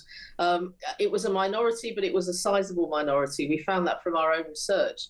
And being cold, if you're an older person, is very bad for your health, particularly if you have underlying health conditions. So no, I couldn't say that we have evidence of people dying because of the lack of the winter fuel payment. But I think we'd all reasonably say it certainly didn't help.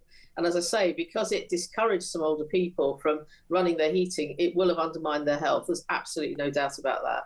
Mark, where do you stand on this? What do you think the government should do? Well, they've made a complete horlicks of this, really, Peter, from beginning to end. As Caroline was sort of pointing out, there was sort of no notice of this, no mention of it at the last general election, and was suddenly brought in a huge rush, no doubt adding to the panic that people felt if you'd given people a longer lead-in time, 2-3 years or whatever. And then I think the way they've designed it is pretty poor as well. I mean, my own view is I think I probably would get rid of the winter fuel allowance, but I'd just wrap it up into the overall state pension. It's a rather tricky thing to administer, and generally speaking, I think pensioners can work out they need to perhaps put a bit of money aside in the summer if their heating bill's going to be higher in the winter. I mean, the government would certainly say, and a part of the government's defence in all of this, I'm sure you heard it many times, both of you, was that they did raise the pension, the triple lock happened and the pension went up. Yeah, that I think over the longer term is something that we need to look at, and we've had far greater savings. If we keep the triple lock in place forever, at some point the state pension will actually surpass the average wage, and that can't be the intention. So again, I don't think you can do that overnight or as a shock or as a surprise, but I think we can simplify the pension system. This extra £10 I think you get in Christmas week, ludicrous. Just put up the state pension by 20p a week. It would be a lot easier to administer. Where I've got some sympathy for the Labour government is we do need to make some big savings. Public spending is out of control. We have not had a balanced budget since 2001. The debt the country in is eye-watering. We are already taxing people to the max. Now, I think this was a pretty daft policy because for all of the political capital they've spent, they're probably only going to save £1 billion or so, which is nickel and dime stuff in terms of government finances. But I think the obligation for the Conservatives, for me, for Caroline and Age UK is, if not this reduction in public spending, what reductions in public spending are we going to put on the table? Because if we make it impossible for governments to reduce spending in any area, unacceptable to make any reductions, we're going to hell in a handcart because the public finances are unsustainable. Caroline, what do you make of what Mark is saying there? The public finances are unsustainable. Pensioners are, many people would argue, many of them, not all of them, but many of them are very well provided. They've got the triple lock. Do they have to take their share of the burden here? I think older people do need to take their share of the burden, just like everybody else. The problem with the government's policy on winter fuel payment was that it's hit too many poor older people. And the point about our population is that, and really you were talking about this in your previous item, is that we've got people who've got lots of money at the top, and we've got quite a lot of people at the bottom who haven't got very much at all, and then the rest of us are somewhere in the middle. And really, I think it's fine for us to look at policies that would enable really well-off older people to pay a bit more, which is not because they're older, it's because they're better off. As I say, the difficulty was that the problem with the winter fuel payment cut is that it's really hurt very poor older people, and that's what we violently object to at Age UK. Do you think the triple lock is a fair system, Caroline? Because Mark's saying there that at some stage, I mean, it would take a while, but at some stage, if it keeps going up, it would actually overtake the average wage. Oh, well, I do agree. The triple lock, we probably can't and wouldn't have it forever. Our argument would be it's too early to stop it now, because we still find that a lot of older people are on pretty low incomes. And for about half the older population, their state pension, which is only about 11,500 a year, 12,000 maybe, that is more than half or about half of their overall income. So we exaggerate how well off really an awful lot of older people are. So eventually, yes, I mean, we would favour at some point the government having a proper objective look at what actually is a reasonable income for an older person to be expected to live on, and then framing its policies accordingly. But that needs to be done in a very measured, objective, proper, consulted way, not with a sort of rather knee-jerk policy, which is what happened with the winter fuel payment. Yeah, and it's interesting. I think Rachel would probably agree with you. She's been in touch to say it's a beautiful day here in Wales too. Rachel, delighted to hear that. I'm afraid that even if the government does a U-turn on winter fuel payments, the electorate will never forgive them. Who on earth came up with this ridiculous idea in the first place? And Mark, I know as a keen follower of the political world, yourself as director of the Popular Conservatives, you know that this is toxic electorally, and the indecision is toxic as well, isn't it? Yes, that's right. I mean, it's sort of, Keir Starmer's worse than the Grand Old Duke of York, who marched his troops halfway up the hill and marched them down again. Keir Starmer has marched his troops 99% of the way up the hill politically, only to make it look as if he may well march them down again. And the problem that causes for a government, whatever the rights and wrongs of this policy, is the next difficult announcement by the government to perhaps save money will immediately invite the question, well, are you going to stick to this policy? Yeah. Or is it going to unravel as soon as you get a bad by-election result? So it hugely undermines the economic credibility of a government if you roll out a policy, say day after day we're going to stick to it, and then actually it unravels in the face of a backbench rebellion or public opinion. So they're now between a rock and a hard place. As I say, they've marched their troops 99% of the way up the hill. They'll probably march them down again. And then just to go to Caroline's point, I agree that I wish politicians had a much longer term view about this. We do need to save money, but to try and save a few pennies here and a few pennies there in a panic short-term decision is the wrong way to do it. I think over the longer term, we've got to look at people about my age. I'm 53. If I was told my pension age was going to be put back a year or two, or my pension when I got to the age of 70 wasn't going to be as generous as I might expect now, well, at least I've got time to plan. I could stay in the workforce a bit longer, for example. But if you tell people who are already in their 70s and their 80s that their expectations are changing, they don't have the flexibility to change their long-term planning in the labour market. And that's a very, very fair point, because usually, not all pensioners, but the vast majority of them don't have a capacity to earn, certainly. Caroline, as you know far better than I do. And we're also in a situation, aren't we, where, as Mark correctly says, you know, he's talking about businesses needing certainty, the economy needing certainty, but pensioners need that too. They need to know how much money is coming in, and things changing actually isn't a nice thing and isn't a reasonable thing for them to expect, especially when they've given so much. They've done their job, they've been in the workforce, they've paid their taxes, they've paid their stamp, and so on, and then the sands shift. Caroline. Yeah, I couldn't agree more. I think part of the problem with this policy was the background to it, with the cost of living crisis, when, as we all know, everyone watching this and listening to this will know that energy bills went mad for a bit, and they've really gone a lot higher than they were, say, actually, sorry to interrupt you, but Margaret's been in touch on that, sent me a WhatsApp on 0344 499 1000. The government is to blame for the cost of electricity, she believes. In that case, we all deserve the winter fuel allowance. What do you think of that, Caroline? Well, there are certainly arguments made by other interest groups that the winter fuel payment, rather than taking it away, ought to be broadened. One of the groups that often says that the most, for reasons we'd understand, is disabled people of working. Of course, that takes you a bit to Mark's point, which is obviously the government's also announced some very big changes to disability benefits. So that's another group which is really suffering at the moment, as of course are families on low incomes with children who where child poverty is a very significant issue in our country now, sadly. So it isn't just about older people, I agree. And I think it is difficult for government. It doesn't matter what political party it is. These are difficult times to be governing the country. But I think a more measured look and more consultation, if that can possibly happen, is much more likely to lead to success.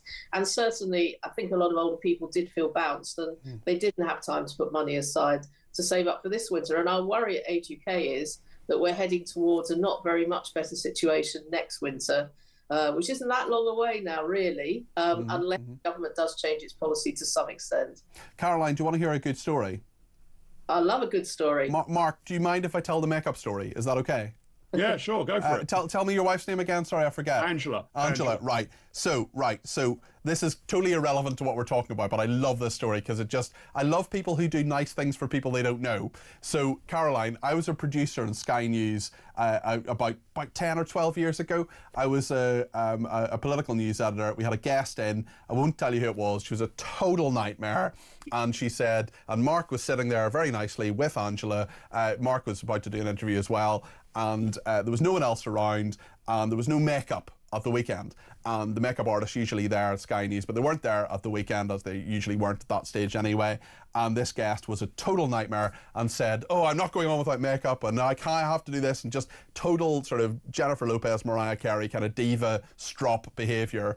Up pops Angela and says he I'd never met before, didn't know her at all, and said, I'll do your makeup. I've done this before. Went in, opened the cupboards in the makeup room, did this guest makeup, and saved the day. And it was just an absolutely wonderful thing, and I love that story. And I think it's just a lovely tale, I think, of a nice person doing something for a producer in distress. And here we are many years later. So Mark, please say again thank you to Angela. And Caroline, did you like the story?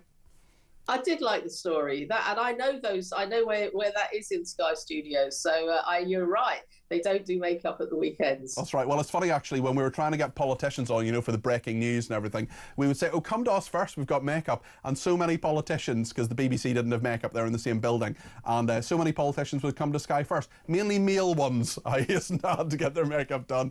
Guys, thank you so much. A really intelligent and interesting and thought-provoking discussion from you both this morning, and I really, really appreciate it. So that's Caroline Abrahams there, who's Director of Age UK, and the Director of the Popular Conservatives, Mark Littlewood, who is husband to the wonderful Angela, who saved the day back in the day. Sharon has been in touch and said, what about the WASPy people who are struggling? I don't hear people talking about how they have worked and paid their taxes. Well, we've certainly done that debate many times, talked about that, and the WASPy women issue is still one. Many people feel that Labour betrayed them. Sharon, maybe you're one of them. Dawn says, in July 2024, Starmer met Joe Biden and commented that the president was on good form. Of course, it might have been a diplomatic remark. No reports of flying pigs were in the news. And Jane says, people saw with their own eyes what was happening with Joe Biden. Starmer said he was in great form just before he stepped down. Did Starmer not see that either? Well, maybe let's be charitable and say that Joe Biden was having a good day. Huge story in the Times magazine today. He could only function between 10 a.m. and 4 p.m. The decline and the cover-up, how Joe Biden really lost it. This is by a new book by respected CNN anchor Jake Tapper. We're going to talk about that next here on Talk because we were lied to. We were lied to about Joe Biden. He wasn't fit to be president of the United States. Everybody could see it with their own eyes, and guess what? There was a massive cover-up by the establishment in Washington. We're going to talk about that in just a second. Get your views too, 0344 499 1000. Stay with us.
I'm starting to wonder if he was just infiltrating reform and this was his intention all along. Someone else says he really is a smug man. He's not. He's a lovely man. I care for him dearly. But Rupert, mate, I'm not sure this is working out for anybody. Let's just put politics and the nation first, because we learnt during the Conservative Party era that when people start blathering on about how much they dislike each other in public, everyone looks like a...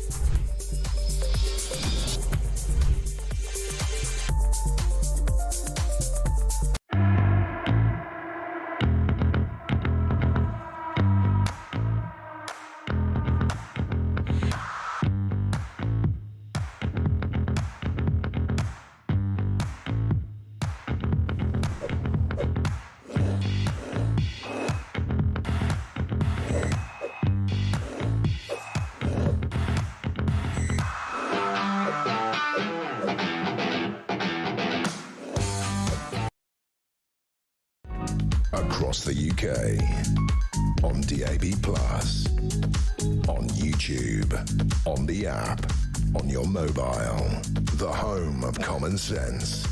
This is Talk. Thank you to everybody who has been in touch, including on Twitter. Ian says, who needs to be a billionaire? Why don't you mind your own business, Matthew Hulbert? Sue says, Matthew despises wealthy people and sees them as a source of money to keep illegal immigrants in hotels at an extreme cost to Britain. Matthew is unpatriotic, not wealth makers, says Sue.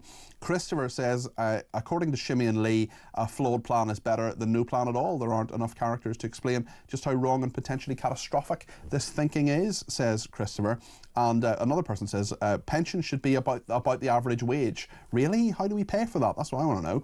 Also, another person says, what the government failed to do in taking away the winter fuel payments was that they never carried out any kind of impact assessment on how it would affect the NHS over the winter. Number of voice notes coming in. Let's hear one from Nick in Loughborough in regard to the debate about breakfast clubs, winter fuel allowance, everything we've been talking about this morning. This is what Nick has to say. Morning, Peter. Nick Moore from Loughborough. Hope you're well. More word salad from a Labour gravy trainer politician, happy to means test the winter fuel allowance, but thinks that everybody, regardless of wealth or background, should have free breakfast at schools. Where's the parallel? I don't understand these people. Have a good day, Peter.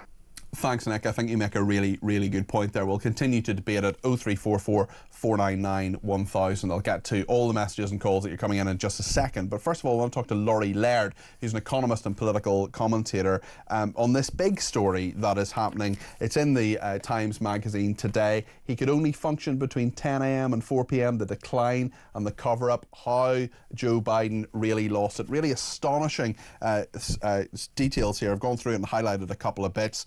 They had little idea how bad his condition was getting because access to Biden became tightly controlled by a cabal of family members and senior advisors known by senior Democrats as the Politburo, according to this new book by Jake Tapper, who's a very respected CNN anchor. We knew we were going to find stuff, said Tapper. We didn't know we were going to find as much as we did.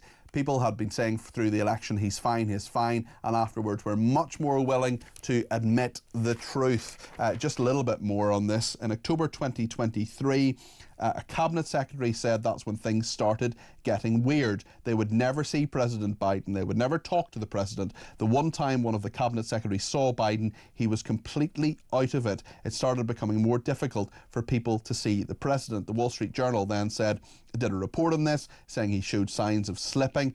Andrew Bates, a White House spokesman, rejected the story as false claims by Republicans, adding that Biden was a savvy and effective leader. Laurie, we were lied to here, weren't we? Good morning. Good morning, Peter, and without a doubt. But do you know what? I'm hearing you say this, and I feel my blood beginning to boil, particularly when you mentioned Jake Tapper, who is the as you say, respected journalist. He works for CNN. He is the author of a book that's coming out on Tuesday, along with an Axios journalist called Alex Thompson. Now, Tapper wrote this book. As you said, they expected to see signs of Joe Biden's failure. They didn't expect it to be so much. Why on earth wasn't Jake Tapper saying this during the early parts of the campaign? And I have equal criticism of George Clooney. Some of the things that Jake Tapper has said is that George Clooney and George Clooney, the actor, very well known, he had a good friendship with Biden.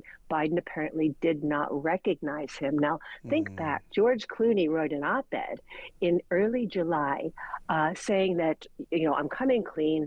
Biden is not the man you think he is. He is not capable of running. But a couple of weeks before that, Clooney had held a big fundraiser, raised $30 million for the Democratic campaign, and he didn't reveal that then. So I feel like there was this coterie of people around Joe Biden who realized he was failing, but they didn't see the need to share this with voters. And I completely agree with you that voters were had in this. And we've seen it in this country as well. I mean, everybody knew that not everybody, but a lot of people in Westminster knew that Charles Kennedy, the leader of the Liberal Democrats, had a serious problem with alcohol. The problem later killed him, very, very sadly. But very few people actually said that. We keep hearing this time and time again. We hear, everybody in the media knew that Jimmy Savile was a paedophile. Well, I mean, I'd heard certain rumours, but you never hear anything for sure. But someone, as you say, like Jake Tapper, like George Clooney, like people in the White House, like spokesmen who were denying this, they knew the truth. And actually, for the Democratic Party, I'm sure there are going to be an awful lot of people annoyed with what happened there, because Kamala Harris came in far too late. She was an incredibly weak candidate, and then Donald Trump wins. Now, many people will be happy that Donald Trump has won. That's democracy. I'm not arguing with that even slightly. But presumably, there'll be Democrats who'll be annoyed with this as well. Where are they, Peter? Because the Democratic response to so many things has been just complete silence. You know, we are seeing some, I would argue, some real tests of the U.S. Constitution in the way that this administration is handling the judiciary and coming very close to disobeying judicial rulings. Where are the Democrats? They're not doing anything. I mean, the Republicans have, essentially laid down and died as well. But we're not seeing any sort of a Democratic response. The Democrats seem to be thinking that if we just let the Republicans, if we just let Donald Trump make mistakes, the electorate will come back to us. The Democrats don't seem to understand what went wrong, and where we are seeing a bit of a Democratic. Oh, I'm sorry, Peter. No, go ahead. Sorry, We're seeing a bit of a Democratic fight back in the form of Bernie Sanders and Alexandria Ocasio-Cortez. They're both charismatic politicians, without a doubt, but they're exactly the sorts of Democrats that centrist voters and even some Democratic voters feel are out of touch with them. Neither of those people is in any way electable on a national stage. Without a doubt. Both popular within their constituencies, but neither of them is ever going to be president of the United States or even a senior leader. Sorry, go ahead. They're actually emblematic, to my mind, as to what went wrong with the Democratic campaign. The Democrats really got too caught up. We talk about the Republicans getting caught up in identity politics. I think a lot of voters felt that the Democrats were doing that further to the left. They didn't feel that the Democrats understood them very well. So the two Democrats that have put their heads above the parapet are Democrats that people don't identify with. What do you make of the fact that Keir Starmer said that Joe Biden was in good form? I mean, he may well have been having a good day. I want to be charitable to the Prime Minister. I don't want to accuse him of lying. But there were people who did lie, and trust is a major, major aspect in politics. And there were people in Washington who consistently lied about this. And people talk about trust in politics and this kind of establishment view that somehow, there is a right to power for quote-unquote sensible people, and, the horrible, uncouth Donald Trump has no right to it whatsoever. Well, of course he does. He's been elected twice. He is President of the United States, and that's the way things are, and people need to get used to that and deal with it. But I mean, how could people trust the Democrats again, or just this sort of establishment idea, if they're going to consistently lie? And I mean, there were so many people, they saw Joe Biden stumbling, they saw him in that debate, for example. That was the high watermark where finally they said this has been exposed. Even Donald Trump didn't need to go for the jugular in that debate. He simply said, I'm not sure the president knows what he's saying. He didn't pummel him because he didn't need to. I'm not sure, Peter, that there's trust in any political party, and I'm not sure there's trust here in the UK or here or over in the US. I do think there's a bit of a disconnect. For whatever reason, Democrats expect to trust their politicians more than Republicans. I think Republicans, for whatever reason, get a little bit more of a pass when they don't quite tell the truth. Well, okay, fair. Let me limit that then historically. For whatever reason, Donald Trump's base doesn't seem to mind so much when Donald Trump is economical with the truth. It's not fair. It's not unfair. It just is. Democratic voters. I think it goes back perhaps to what Nigel Farage said when he said you need to take Trump seriously, but not literally. And so many people hang on every single word of Donald Trump. Sometimes he's just thinking out loud. Well, look, if we're talking about mental capacity, and I may be poking the beast here, but I think that we should have some concerns about Trump's cognitive skills as well. I watched him at a press conference forget Mike Johnson, the Speaker of the House's name, last week, watching him on one of the Middle East trips. It looked like he was going to fall asleep when he was in Qatar. And while I'm not trying to criticize Trump here, I do think we have to look at the gerontocracy that is ruling There are a lot America. of very old politicians in America. In some ways, I quite like the American attitude that older people have a huge amount to contribute. I think we're far too ageist in this country, especially towards women, where we sort of go, right, you hit a certain age, not interested in what you have to say anymore. Really appreciate your saying that, Peter. I'm about to hit You're only 25, Laurie. Thank you very much. This is why I love doing your program. But add to that Mitch McConnell, who was until recently, until this administration, the Senate majority leader. You remember him standing, almost having a stroke in the middle of a press conference. Nancy Pelosi, who is no longer the Speaker of the House or the top Democrat in the House, but she seems to have held on to things a little bit better than others. But this is a very, very old cohort. I agree with you. Experience gives you a lot. But I want to go back to the failure of the Democrats. Where has Hakeem Jeffries been? This is the leading Democrat in the House of Representatives. Shortly after Trump was inaugurated, he was on a book tour promoting a children's book he had written. The Democrats of all ages really need to come up with a cohesive response here, because to my mind, there are some things. Economically, I don't think this administration is doing the right things.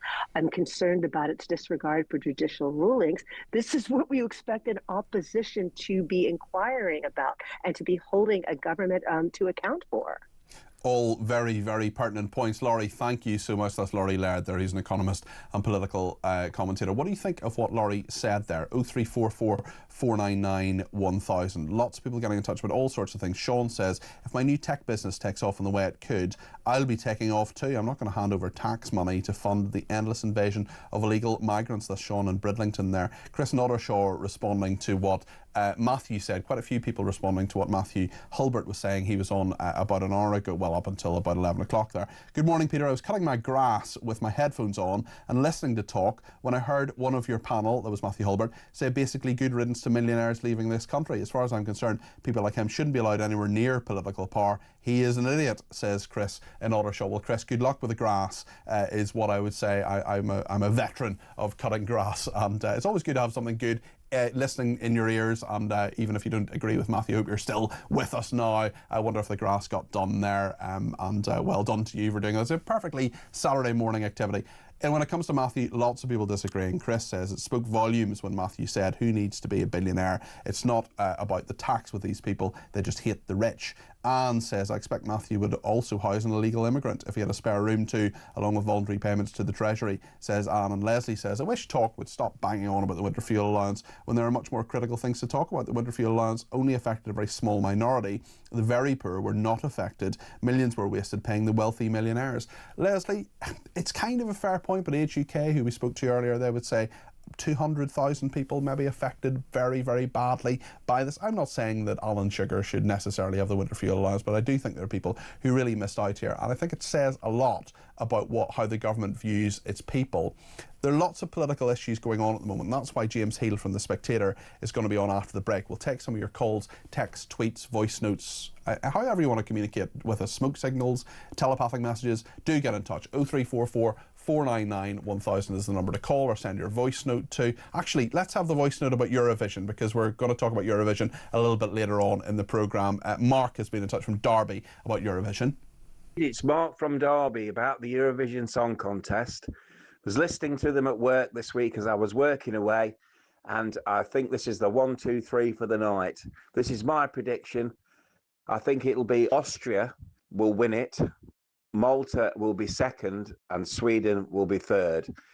Australia and Ireland were the big shock eliminations for me. I couldn't believe it when those two songs went out, because I thought they were brilliant. But there you go. It just shows you can never judge a book by its cover. Have a great day. Bye. Thank you so much, Mark. Really appreciate that. I was delighted Ireland went out, because they was such a boycott of the Israeli single, and I will be voting for Israel tonight. Thanks for your predictions there, Mark. We'll find out tonight whether you're right or wrong. Stay with us here on Talk.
across the UK. On DAB+, on your smart speaker, on your smart TV, and on your side. This is Talk. Well, thank you everybody who has been in touch. We'll get to your calls in just a minute, but I want to talk to James Heal first. He is the Deputy Political Editor of The Spectator magazine about this, well, quite a number of stories, Keir Starmer under pressure on a number of fronts, but also about an exclusive story in the Mail today. Parking fines could rocket by 75%. The Department for Transport refusing to rule out increasing charges outside London. We could see drivers treated more harshly than shoplifters. This is a major blow, the Mail says, to millions of hard-pressed motorists. Ministers admitting they're reviewing the cap on tickets issued by town halls in England and Wales. The Department for Transport refusing to rule out increasing fines from £70 to more than £120 for councils outside London. The move is backed by the parking industry, shocker, and cash-strapped councils, shocker. James, great to talk to you this morning. What do you make of this? Well, Peter, I think a couple of things. I think one of which is that it's clearly a response to local authorities and their funding pressures. So they're some of the big drivers of this. They're telling the Department for Transport that they need to be able to increase parking fines from the current level of £70 to more than £120 overall. But the other thing, of course, is that I think it shows that the Department for Transport, under the new leadership of the current Secretary of State, Heidi Alexander, is much more pro-rail than pro-road. And I think this is an interesting kind of political dividing line. The last government, the Conservatives, were very keen to show themselves the friend of the drivers, very critical of schemes like ULEZ under Sadiq Khan. And so I do think that if this is sort of one of those different issues that gets gathered together, there could be a big campaign about this. Yeah, it's really interesting actually, because there are so few people in the Department for Transport who actually realise or appreciate that the vast majority of journeys in this country are done by car. A lot of them live in London, of course. It's interesting as well in regard to parking, because look, we've all had a parking fine. It's not very nice. Most people don't do it maliciously. Most people don't, park across 3 disabled bays just for the hell of it.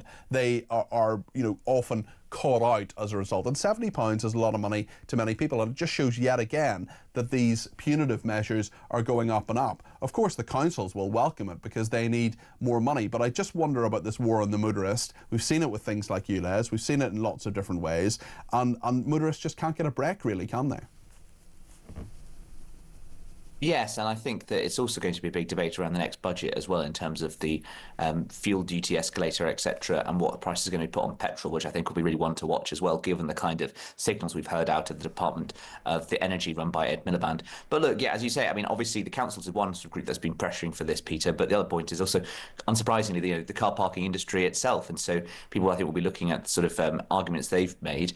As you say, I mean, I'm not really sure what sort of difference it makes in terms of a deterrence. I mean, I think that people don't want to park. I don't think it'll make a huge difference in terms of 70 or 120 pounds. What will make a difference, as Peter, is the difference between, a huge amount in sort of household earnings. Yeah, and I think, as you say, it'll be seen as a sort of kick in the teeth for a lot of motorists at a time, of course, where they're sort of seeing pressures go up everywhere. And it's certainly not going to be a popular one, I'll say that. And I doubt it'll appear on any Labour election leaflets or anything to do with sort of any publicity. I'm sure they tried to bury this, and that no wonder the Mail is writing it as an exclusive. I very much doubt the Department for Transport put out a press release hailing the fact they're going to increase fees by £75. By the way, we're going to put this up to a huge degree. James, just outline for us what will actually happen on Monday with this EU reset. What we know so far, what's likely to happen at Lancaster House. We've got Chesney Hawkes lookalike Ursula von der Leyen flying in. She'll be with Keir Starmer. What's actually going to happen?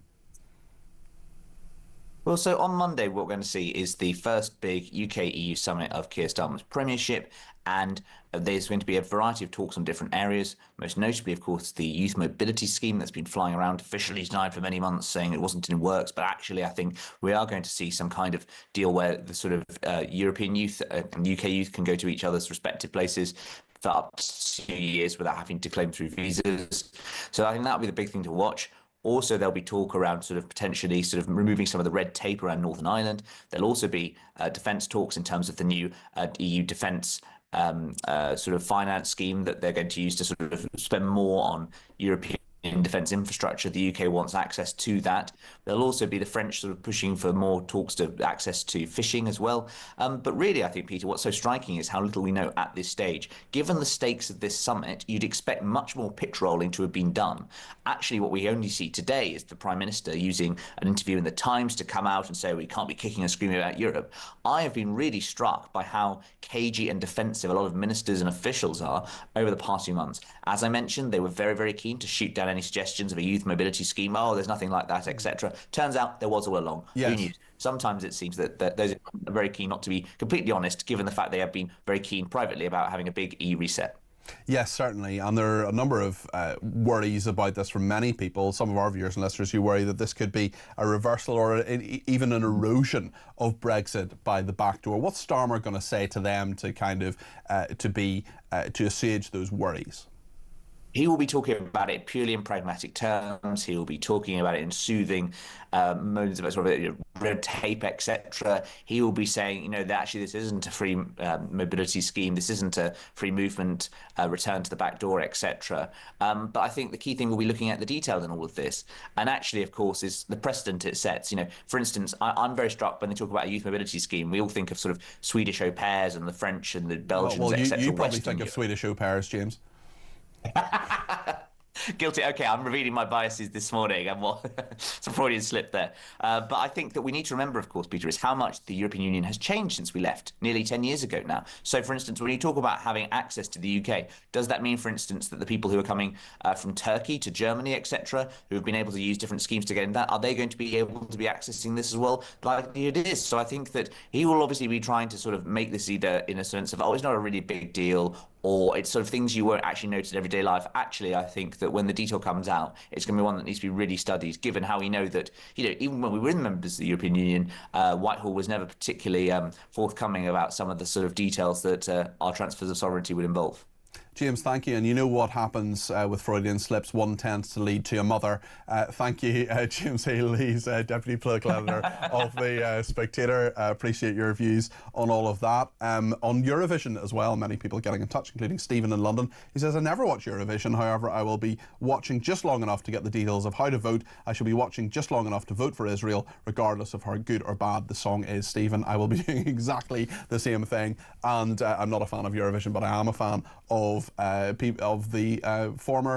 the person who is singing for Israel. That person was involved and was a victim of the 7th of October attacks. I have listened to the song. I think it's lovely, actually, Stephen. I think it's a lovely song, and it's a very, very nice message as well, and it's through to the final, and I think it will be a worthy winner. I don't think it's going to win, but I am certainly going to vote for it, and good for you, for Stephen, for doing the same thing. We're going to talk to a Eurovision expert, Lee Scott, who's a former Conservative MP, but he's mainly a Eurovision expert. He will be with us a little bit later on the programme, giving us the runners and riders in terms of what is going to happen with Eurovision. Shane's been in touch from Sydney as well. He says, G'day, Pete.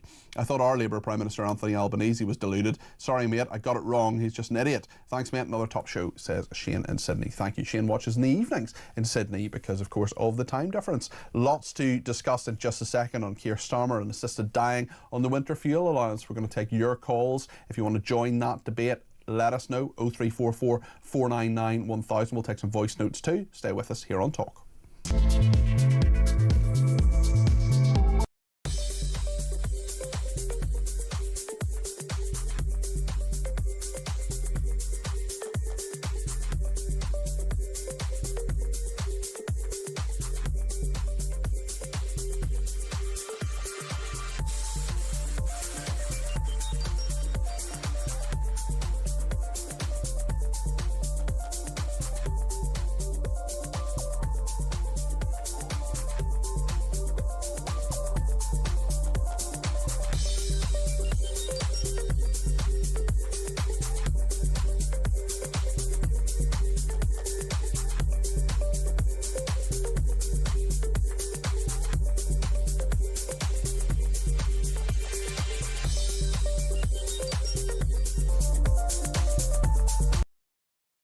I'm starting to wonder if he was just infiltrating reform and this was his intention all along. Someone else says he really is a smug man. He's not. He's a lovely man. I care for him dearly. But Rupert, mate, I'm not sure this is working out for anybody. You know, let's just put politics and the nation first, because we learnt during the Conservative Party era that when people start blathering on about how much they dislike each other in public, everyone looks like a...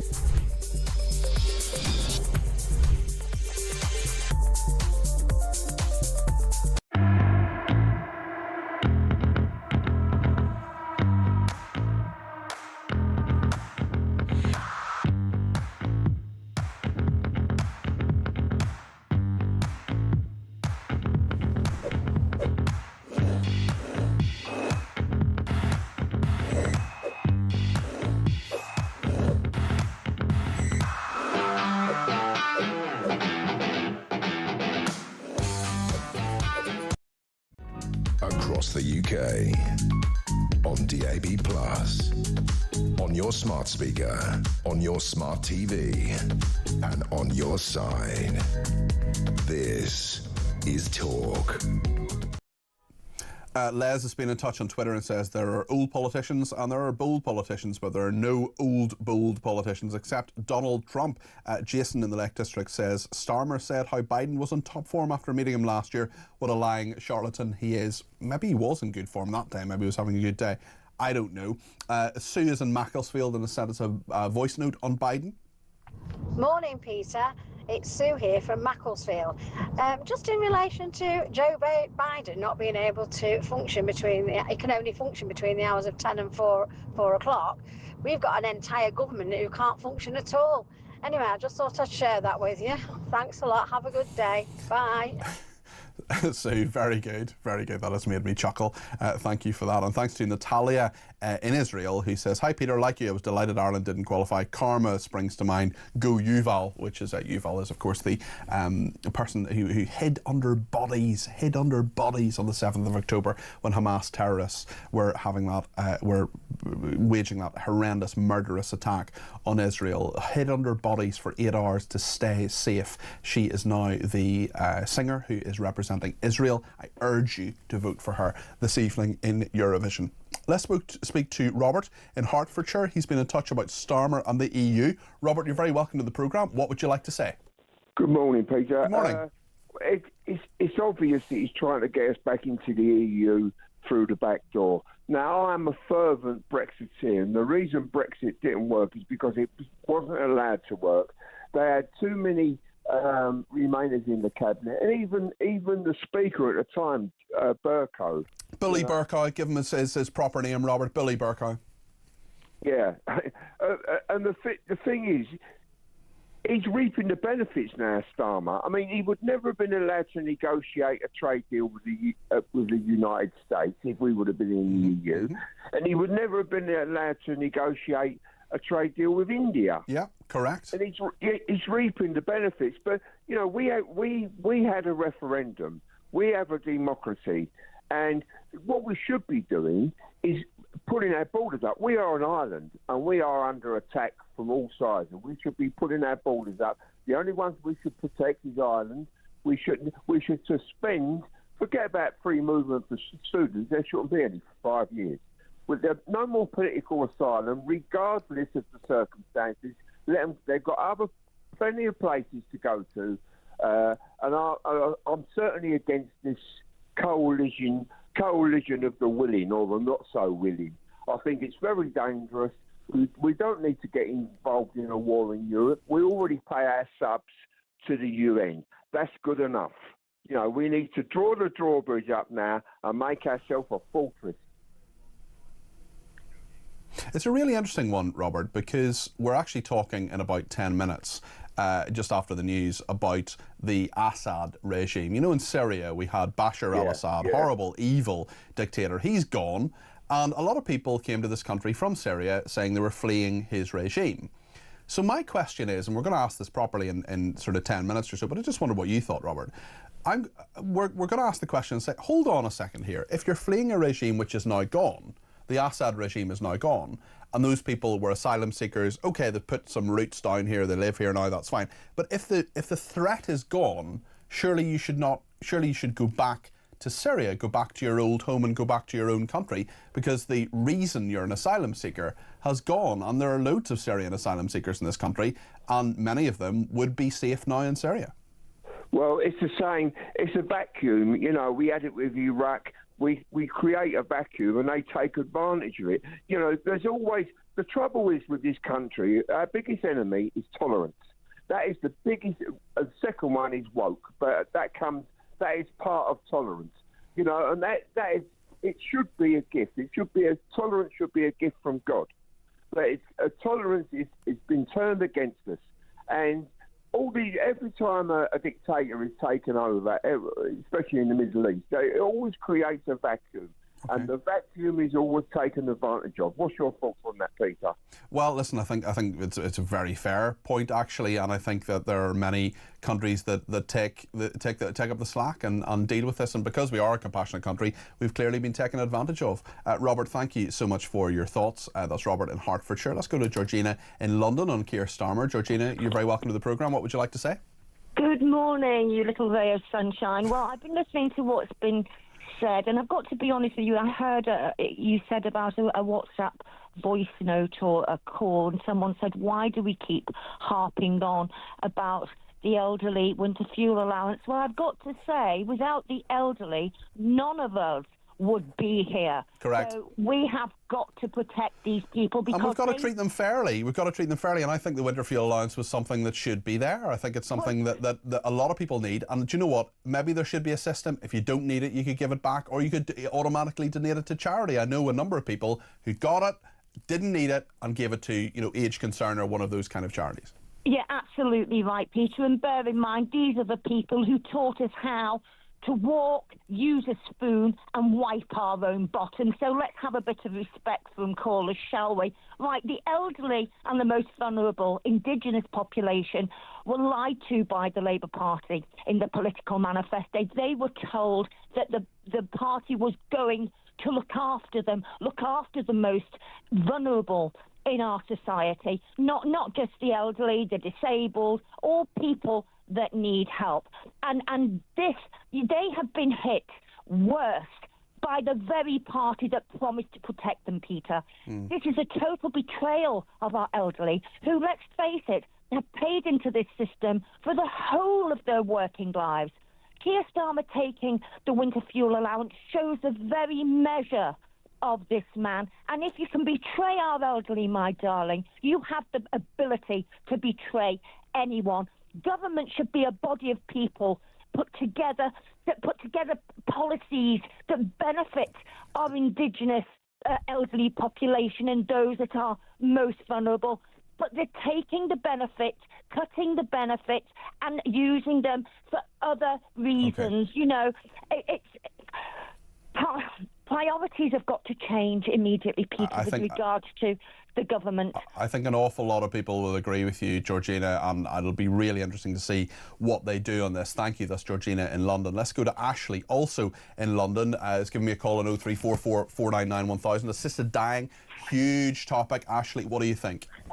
Well, 2 points really. I mean, unfortunately, a very, very, very good friend of mine was diagnosed terminal in October. I'm so sorry to hear that, Ashley. He was given 3 months.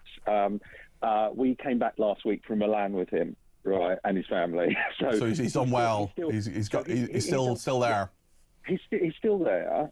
We talk about this issue of assisted dying, and his attitude is great, but his treatment has now stopped. But his attitude is all about life, and his attitude also is very much that everybody's different in about what point you say it's okay 3 months, okay 6 months, but actually he looks well and he seems well. We know obviously he's not going to stay that way, and the part for him, he's saying, is just about the point of turn when he then starts to become unwell, that he would not want to be a burden, but wouldn't necessarily want to go through the worst of it. Right. Yeah. I just think that there's so many different permutations. You know, someone that's got motor neuron disease, ALS, you know, they know that they're going within a fairly short period of time going to, you know, may cognitively be there, but not physically. Yes. Able to, and the quality of life for that person, before they get to that stage, they should be entitled to, like a will, be able to give their wish at which point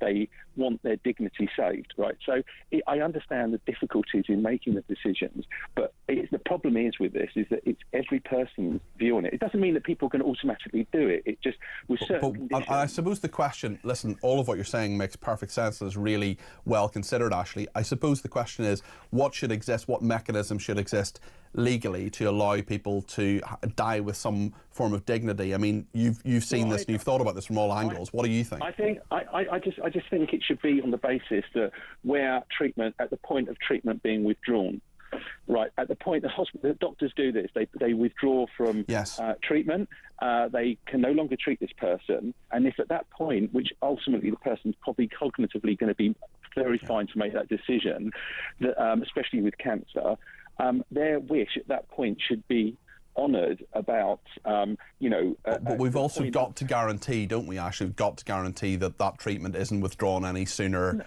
than it would be otherwise.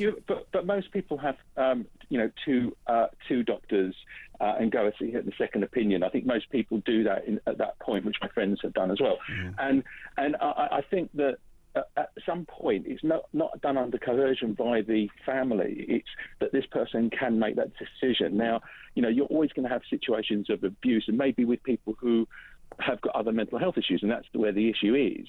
And it's down to the doctors to decide, I think, at that point whether or not they can. But it's a really difficult one, which on both, my dad passed away of MS, progressive MS. It's an awful situation, and I hope that they can come up with something which actually relates to specific conditions. Could I say one more thing? Very, very briefly. We've literally got about 20 seconds. Yeah. I was just going to comment on the chap about the millionaires wanting to pay. Very quickly, Ashley. I was just going to say, I'd love to see it. There are maybe a couple of them, but I know more of them that are actually screwing over the case of what it's costing them to employ people at the moment, and whether they're going to increase the size of their business. And it's, I think he lives in a little bit of his own world. Okay, all right. Entitled to his opinion. Entitled to his opinion, as we all are, Ashley, including you. And thank you so much for your thoughts and all of that, and all very, very good wishes to your friend as well. Lots to discuss here on Talk. We'll continue to do that after the news.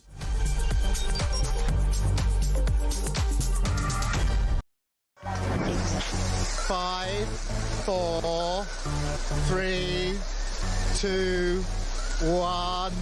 Yay! 8722, start your message with the word talk. Who would you send to space and why? The person I would love to send to space would be Mr. Keir Starmer. And then I would tell the Galactic Empire that he was part of the Rebel Alliance and let them blow him away with the Death Star. No Brits was involved, no fingers could be pointed. You carry on taking the medication, George. Yes, I'd send all the Labour government to space with a one-way ticket and throw in the SNP for being useless. They're all a bunch of... Oh, all right, fair enough. One person, quite frankly, I think needs to go to space in a one-way journey is Jeremy Kyle.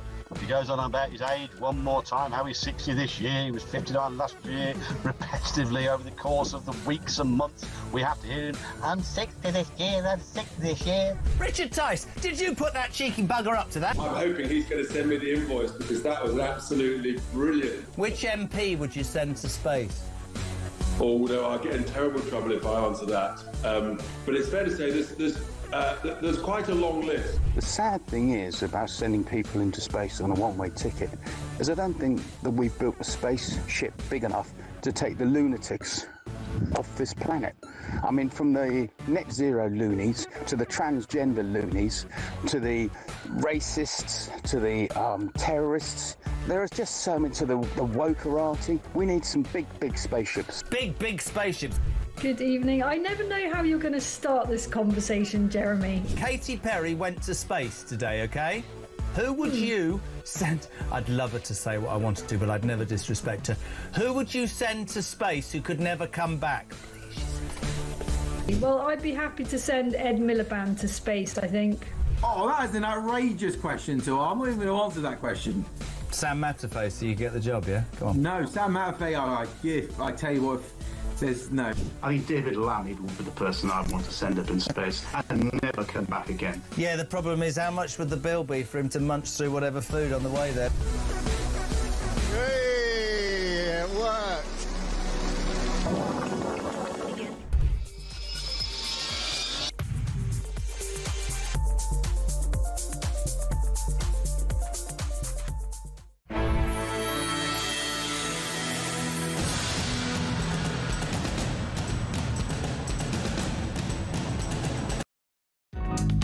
across the UK.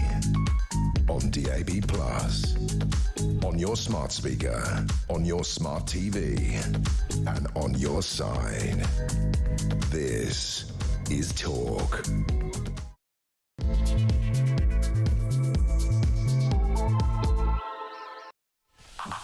Good afternoon, this is Talk. I'm Peter Cardwell. Thank you so much for your company. Loads to talk about. I'm here until 1 o'clock today, and then tomorrow, slightly shorter show, 10 till 12. And then, believe it or not, I'm on drive for 2 weeks. Jeremy is recharging his batteries, not literally. He'll be on holiday for a couple of weeks, and I'll be with Drive on Monday to Friday this week and next week.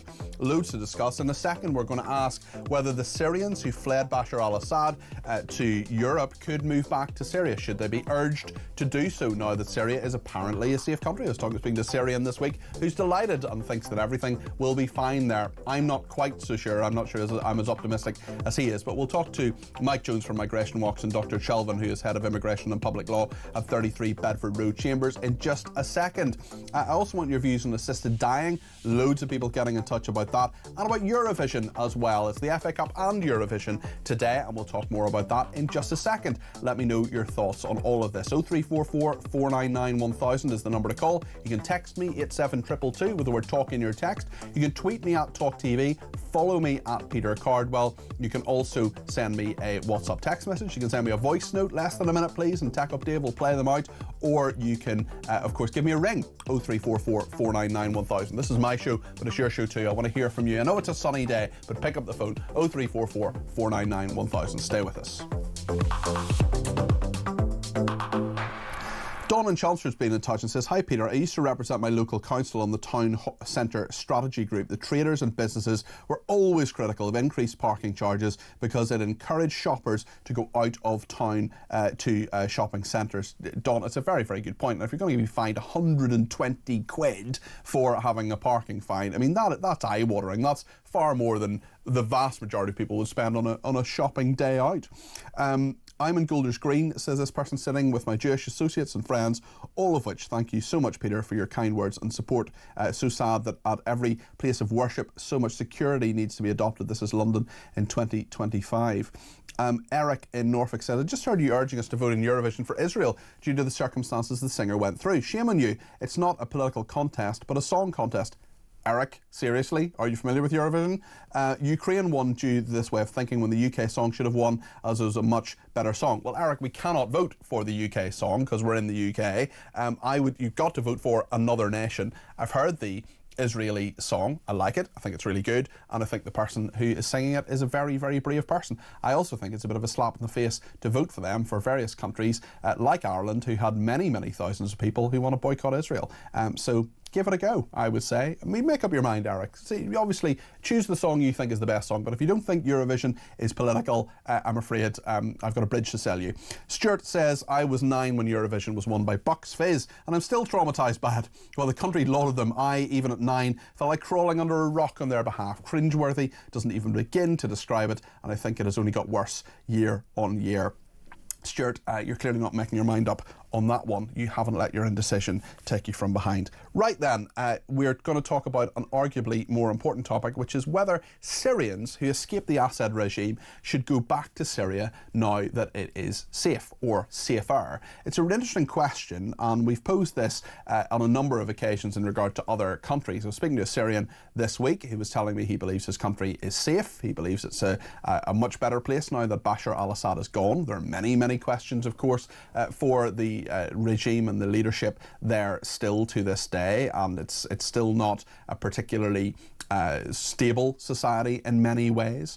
There's still recriminations happening. But I suppose the question for us in this country is, we've taken an awful lot of Syrian asylum seekers, but if that danger then goes, if the reason they're asylum seekers disappears, well, should they then be sent back or encouraged to go? Mike Jones is from Migration Watch, and Dr. S. Shelvin is Head of Immigration and Public Law at 33 Bedford Road Chambers. Thank you both for joining me this morning. I appreciate that. This afternoon, I should say. Mike, what is your perspective on this? Well, I think sending every Tom, Dick and Harry back to Syria at this moment in time is premature because, as you point out, the situation there is highly unstable.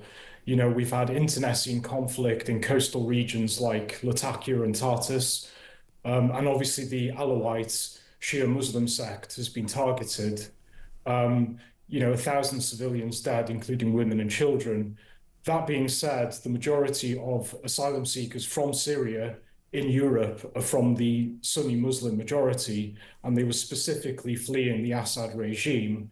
Now, once the situation stabilizes, I don't see any reason at all why we can't reassess the leave to remain that we have given to those individuals. Austria is currently pursuing this policy, and it's been done in the past.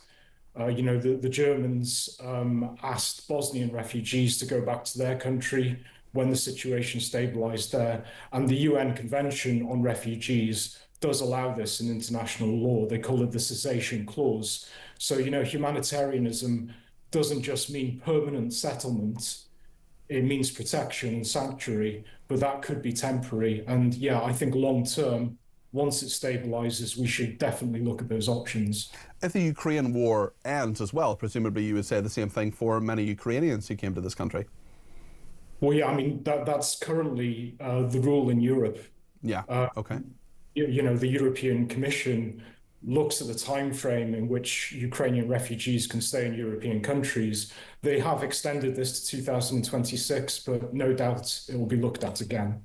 Dr. Shelvin, a lot of our viewers and listeners are very, very sceptical about asylum, and they're sceptical about people arriving in this country. I have absolutely no problem saying that we should be a compassionate country, we should take people in if there's a threat.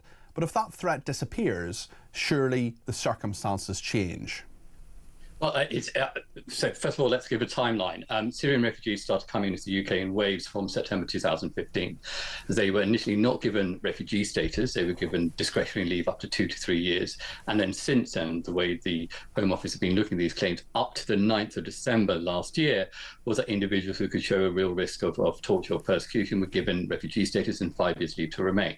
So you have to realise that a lot of those individuals who came in initially who have gone to refugee status would have now already moved to settlement, so are no longer asylum seekers or refugees, and therefore would be non-returnable because they've got indefinite leave to remain, unless, of course, they committed crimes, etc., and didn't get British nationality.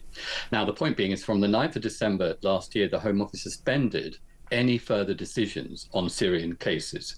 So we know that our Supreme Court in November 2023, when looking at the Rwanda case, showed that there was a 98% grant rate by the Home Office in relation to Syrian claims. So since the 9th of December, there's been a suspension of around 6,000 Syrian refugees who are claiming asylum in the UK who are yet to have their decisions made. Under the law, we look at what was called a durable change of circumstances at the Court of Appeal case of Arif. Yeah, so the United Kingdom and countries across Europe, including the United States, there's a congressional report in March this year in relation to looking at whether the change can occur. The al-Sharaa government, which came into power from the 8th of December, was a proscribed terrorist organisation. So when the House of Lords debated this issue in January, Lord Purvis said the new regime is actually a proscribed terrorist organisation. That's right. So what do we know about those sort of proscribed terrorist organisations vis-a-vis the Taliban in Afghanistan? It's strange that second week in a row, both of your panel speakers agree it's too early to be able to see whether it's going to be safe to return. But if it were to become, hold on a second, if it were to become safe to return, and surely this should be kept under review. I mean, you're talking about the law, and that's fine, and it's the law, and I get that. But hold on a second. Let me just ask the question. Then I promise you I'll let you answer it. In regard to people getting indefinite leave to remain, that is the law, and I understand that. But should they, I think, is a big question, especially when circumstances can change. And if circumstances are to change in Syria, if there are to be, independent monitoring of that to realise that actually it's safe for those people to return, they're at no risk from their regime, well then surely things should change. Okay, so an individual comes here, gets refugee status, gets 5 years leave to remain.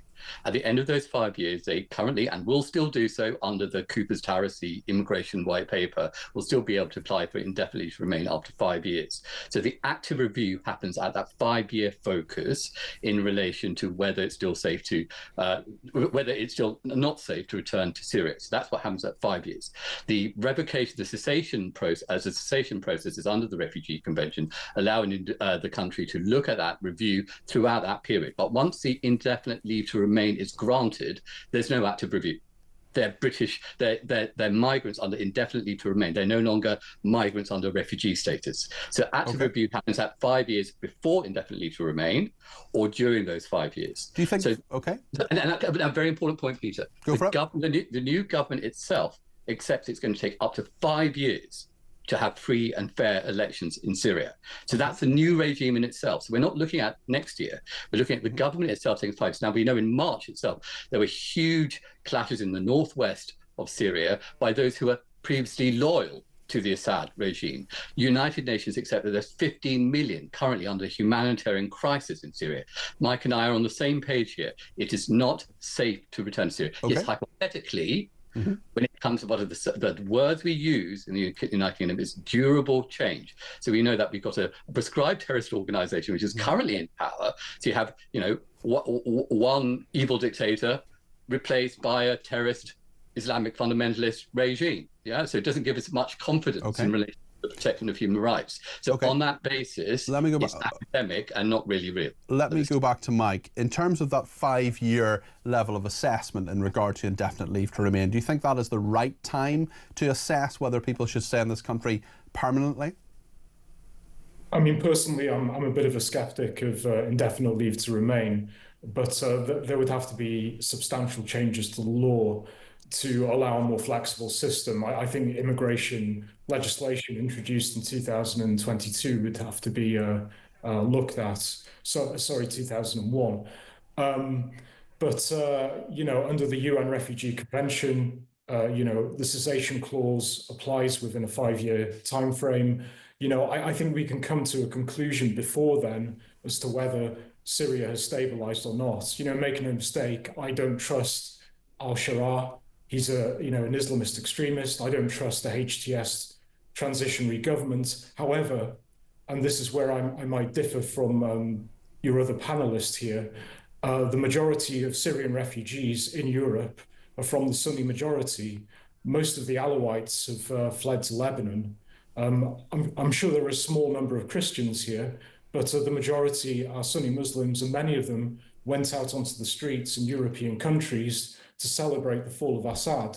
So if stabilization does take place in that country, then they should be but other criteria looked at. It's not only whether it's safe to return to Syria, but what routes they've been able to establish in the United Kingdom. So if they've married British nationals, formed families, have children here, that will all go into the proportionality exercise about whether the return.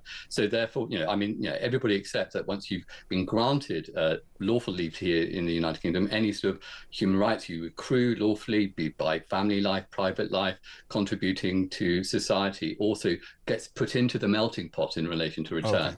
But what's quite clear is Syria, Afghanistan, all these hotspots, regime change still doesn't mean it's safe to return.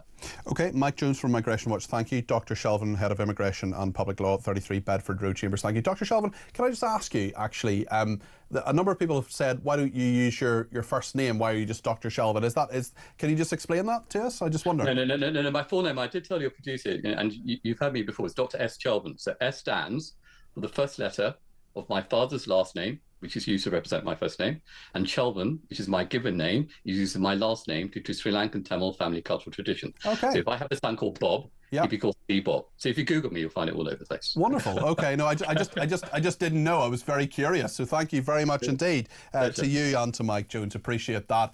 Today, very interesting discussion as well. What do you think of what they said? 0344 499 1000, and many people getting in touch on Eurovision and other things. Ed in Liverpool says many prominent left-wing figures, including politicians, said that as soon as the threat was over in Syria, people would return as they didn't want to leave their homes and be here. We were attacked for suggesting otherwise. All those people are now silent, says Ed in Liverpool.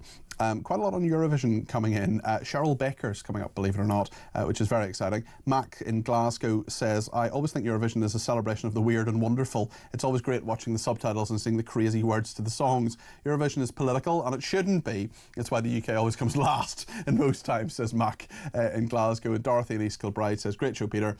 I'm with you, as I too shall be voting for Israel. I urge everyone to do so. And Nikki says, morning, Peter, you just made me laugh with your quoting some lines from the Bucks Fizz song. I've seen you quote quote songs a couple of times and I really enjoy it, says Nikki. Well, thank you very much indeed for that, Nikki. There was a handover with just the very end of the programme when we talk, you know, presenter comes in, you talk about the next presenter in the programme, what's coming up, we call that a handover. And Ian Collins and I were the puns were coming thick and fast, but all kinds of everything and all the rest of it. So it's always good fun, and trying to work in a song lyric from time to time is quite a good one. I was saying, actually, there's an interesting story about people spending money on Eurovision parties as well, £76 a head, and I was saying that the problem is you spend just a little bit and then you spend just a little bit more. So there we are. Gina G, where is she now? Lots to discuss, including on Eurovision. We're going to talk about the FA Cup as well. We're also going to talk about a horrendous crime story, a bit of breaking news that's come in, and that is about a manhunt being launched after 5 people stabbed at an event in southeast London. This was in the early hours of this morning. We'll talk about that as well as time goes on. Plenty to talk about between now and 1 o'clock. I want to make sure that you get your voice on the air as well. 0344 499 1000. Stay with us here on Talk.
I'm starting to wonder if he was just infiltrating reform and this was his intention all along. Someone else says he really is a smug man. He's not. He's a lovely man. I care for him dearly. But Rupert, mate, I'm not sure this is working out for anybody. You know, let's just put politics and the nation first, because we learnt during the Conservative Party era that when people start blathering on about how much they dislike each other in public, everyone looks like a...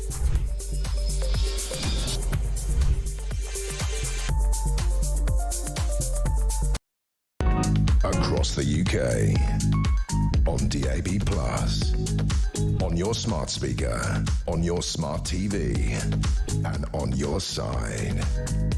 This is Talk. Hello there. You will know, of course, that it's Eurovision tonight, and we've 2 experts for you. Cheryl Baker is coming on in just a minute. She's not quite sure when. She's making her mind up on that one. But Lee Scott, former Conservative MP, but much more importantly, my friend, who is a Eurovision expert. In fact, he has been to Eurovision on a number of occasions. You're not in Basel at the moment, though, are you, Lee? No, I wish I was. I'm actually in Essex. It's close to Basel, but there you go. Indeed. How are you, my friend? I'm very well. It's great to have you on the show. What are you looking forward to this evening? By the way, I'll be voting for Israel. I'm pleased to hear you're voting for Israel. It's a great song, one of the favourites. And the backstory, of course, is that Yuval Raphael was a Nova Festival survivor who hid for 8 hours under the bodies. And I hope that the crowd treats her accordingly tonight. They did at the semi-final. They cheered her. So, sorry. Let's have a blast of her music then. This is Yuval, who is singing for Israel tonight at Eurovision. Oh, we don't have it just yet, apparently, but we'll have it in a minute. Let's just keep talking anyway. Right. Lee, a really compelling story. I think you've got it now. Yeah, we've got it now. A really compelling story from Yuval. It's a really good song as well. We're not hearing the music just at the moment. I think there's a technical problem, but we're seeing her on the screen anyway. She's a very, very talented young woman. And what do you think her chances are tonight, Lee? I think her chances are very good. It depends on what the juries vote, because I think the televote will be heavily in Yuval's favour. I know of thousands and thousands of people in Britain, but across Europe, who will be voting for Israel tonight. Not just because it's Israel, but because it happens to be a very good song. And I hope she'll do remarkably well. There's always a political element to this as well. Yeah. We've seen staff at the national broadcaster in Ireland who haven't been so happy and are actually wanting to get rid of Israel from this competition. That hasn't happened, and Ireland have actually gone out of it as well, haven't they? I mean, there's always politics in all of this, Lee. Look, there's always politics, and you can sometimes predict what countries are going to vote for what countries with their 12 points, whatever the song might be. I'm obviously upset by the approach of the television unions, I believe it is, in RTE. They don't mention anywhere of the atrocities that happened on October the 7th, when thousands of people were murdered, raped, and taken hostages. And to be blunt about it, what do they think Ireland would have done if that would have happened in Kerry or wherever it might have happened? So, to be honest, without being political, because no one likes to see any death of anyone whatsoever, anywhere. But nonetheless, I think they may need to look a little bit further and perhaps be a little bit more balanced. I think that makes a lot of sense. Lee, it's always been political, as you say. We always see those Scandinavian countries voting for one another and so on. What is it about Eurovision? Why do you like is it the craziness? Is it the eccentricity of it all? It's just fantastic, isn't it? Even an evening of enjoyment with songs that are brilliant. Or are they? All of them? No, some of them are absolutely terrible. In fairness, there are some you can't even understand what's going on in the song. Yes. But nonetheless, it's about pure enjoyment, and it's loved the world over. I think, in honesty, tonight, Sweden probably are the favourites to win the contest tonight. But there's other good songs. Holland have a good song. Luxembourg have a good song. France have a good song, and United Kingdom, for once, have a pretty decent song. Not saying they'll win it, but I think they'll be on the right side of the board this year. They'll perhaps even be in double figures in terms of the points. You never know. You've been. How many Eurovisions have you actually been to, Lee? 2. I've only been to 2, but my favourite, as you know, Peter, was when I went to Denmark and maybe had a little bit too much to drink. And tell us what happened. Tell us what. No good story ever starts with, I was having a salad when. Tell me, Lee. Tell us what happened. I managed to dance with Conchita. Excellent. And were you the worst dancer she'd ever come across? I think probably I'm the worst dancer anyone's ever come across. You can ask Estelle that one, Peter. She'll tell you. That's Lee's long-suffering wife. And Lee, very long-suffering. Was it just good fun? It was excellent fun, probably the height of my political career to date. Lee's a former Conservative MP, of course, former special advisor, worked with me. And in terms of the UK, you say it's a good song, and certainly we have a bit of a chance. What makes a good Eurovision song? Because you've got to have a good song, but you've also got to be in the spirit of it as well. Absolutely right. But as I was saying to Estelle earlier this morning, that I can remember the words to 5 of the songs. That means they're good songs. I can't remember the words to the other 32, but that's neither. What do you think's the best Eurovision song that you've ever come across, Lee? Alexander Rybak, Fairy Tale. Really? Why is it such a good song? I'm in love with a fairy tale. I mean, it's very catchy, isn't it? It's really catchy. Yeah, and that's what Eurovision's about. I mean, Bucks Fizz, brilliant song as well. And I heard you earlier making your mind up and all the very Gina G suggestions as well. Where is Gina G these days? Where's she gone? Has she gone off to see Kenny and Dario? I think she's probably just quietly still doing the circuit singing, as the last time I heard about her. But and Bucks Fizz, what a fantastic group. Well, they're still on the go as The Fizz. As The Fizz now, yeah. Copyright reasons and all that. And you went to Denmark. Where else did you go? Where was the other one? The other one was a British one many years ago. Brilliant. Lee, thank you. Enjoy tonight. What will you be doing? How will you be actually watching and celebrating? We're having friends over, Peter. We're going to watch it. We're going to score it. And then we're going to cheer like mad when Israel wins the Eurovision Song Contest tonight. Peter, you're a superstar. Lee, thanks very much. That's Lee Scott there, Eurovision expert, former Conservative MP, and indeed my former colleague as a special advisor. Great guy, knows his Eurovision inside out. Another person who knows Eurovision inside out because she won it was Cheryl Baker of Bucks Fizz. Cheryl is with us now. Hello. Oh, you're waving your flag, Cheryl. You got your union lots of flag. them actually. Look. You got lots of them. Excellent. You got the Ukrainian flag there, the Spanish flag, all the rest of it. Do you still enjoy Eurovision as much, Cheryl? Of course I do. I love it. Listen, what would I have done without Eurovision? I won't be talking to you, the highlight of my life. You've got a few discs behind them. Are you gonna break those records? Going to be a record They're breaker? all over the wall. I've got, and there's a couple that I've got missing. But yeah, all of this happened because of making your mind up and winning the Eurovision Song Contest. Listen, tearing that skirt off was a good career move for you. Or having it torn off, I suppose. Cheryl, what makes a good Eurovision song, do you think? Oh, it's hard to say because, as the chap just now, what was his name, the chap before? Lee Scott, yeah. As Lee said, Israel, the song is fantastic. It's a power ballad, and honestly, the girl's got the most amazing voice. So if they're going for a power ballad, that could very well win. But if they're going for the sort of, I don't know, the electro pop sound, there's a lot of those. There's a great one from Armenia. What's it called? Survivor. That's great. Yeah, there you go. There she is. It's an amazing song. It's an amazing song and amazingly sung. Our girls are really in the middle, you know.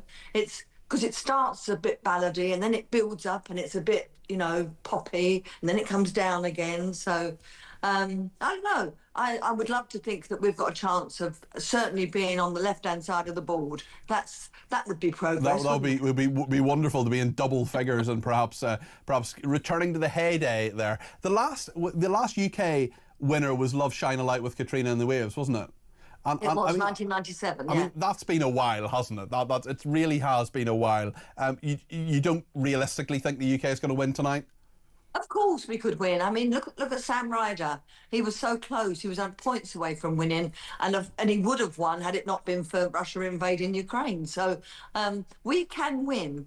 We need the best song, the best singers, the best production, and you've got the recipe for a winning song in Eurovision Song Contest.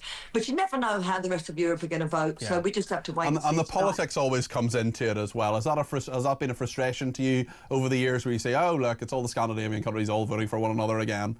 Well, they do. I mean, it's a bit of a problem when you're an island and you've got no neighbours apart from Ireland. So yeah, if the song is the best song, people will vote for it. Yeah, that's all I can say. And those girls are going to have a ball, and they're performing in front of up to 200 million people. So, and they've got a tour coming up. We're gigging with them at Blackpool Pride in July. Brilliant. So, you know, that would be great for them working with us. Yes, indeed. What was the experience like for you all those years ago? I mean, how was it overwhelming? I know you say obviously it gave you a load of different opportunities in your life, but in terms of actually going through it, did you appreciate it at the time, or was it that sort of slightly youth is wasted on the young kind of thing? No, I did it 3 years before with a band called Coco and a song called The Bad Old Days, and we came 11th. So I knew what it was like to lose. So I went into Eurovision 1981 with my eyes wide open, expecting to lose and just enjoying the moment, which I hope the girls will do today, because, you know, when we won, it was absolutely phenomenal. It was the most amazing thing, but I was ready to lose. I was prepared to lose. So, yeah, it's, listen, let me tell you, winning is a lot better than losing. I can imagine. And perhaps the toughest question I'm going to ask you today, Cheryl, what is making your mind up actually about? Who knows? It makes no sense whatsoever. Well, you make plenty of sense. Cheryl, thank you very much indeed. Former Eurovision winner, Cheryl. Enjoy tonight. What will you be doing? I'm having a party. I'm just making some curry. We're going to have a veggie curry and a meat curry. I've got decorations. I've got this thing that's going to says Eurovision. I've got balloons. I've got flags. Yeah, I'll be doing the lot. Have a really good time, Cheryl. Enjoy it. Thank you. Okay, thank you. That's Cheryl Becker there, former Eurovision winner with Bucks Fizz, of course. A few voice notes have come in. Let's hear what Rob in Starbridge has to say about Keir Starmer and Biden. Good morning, Peter. Great show, mate. Rob in Starbridge, yeah. Peter, I've just heard you on your radio show talking about Joe Biden and all the people who was lying to us. Didn't our Prime Minister come out and say that Joe Biden had all his marbles and he was working, you know, he was fine? So hasn't our Prime Minister lied on national telly to us again? He's just lying, mate. He's just a liar. Yeah, listen, I think a lot of people feel really, really frustrated about that. Of course, there are people who have cognitive problems who have good days and bad days, and maybe let's be charitable to the Prime Minister and say that maybe Joe Biden was just having a good day. But what was abundantly clear to so many people was that Joe Biden was having problems. He wasn't fit to be president, and the very thought that he would be president now, and indeed president until he was 86, well, that's something that is completely ridiculous and should never have been put to the American people. And unsurprisingly, they had to make a change, and they had to put Kamala Harris in, and then Donald Trump won.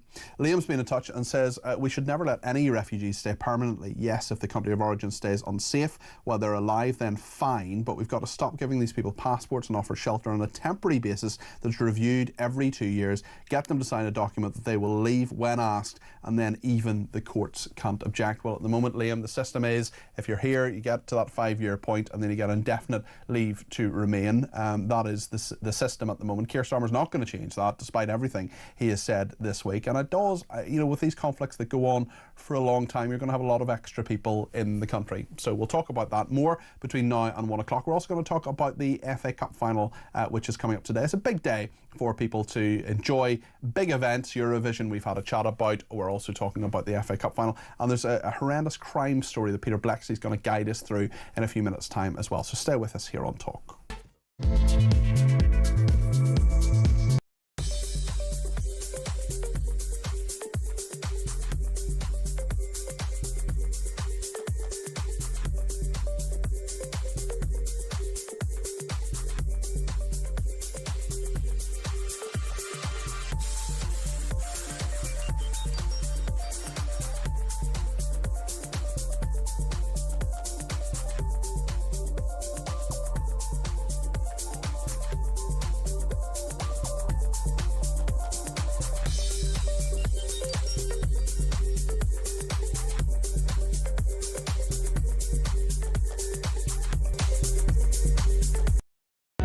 Across the UK, on DAB+, on your smart speaker, on your smart TV, and on your side.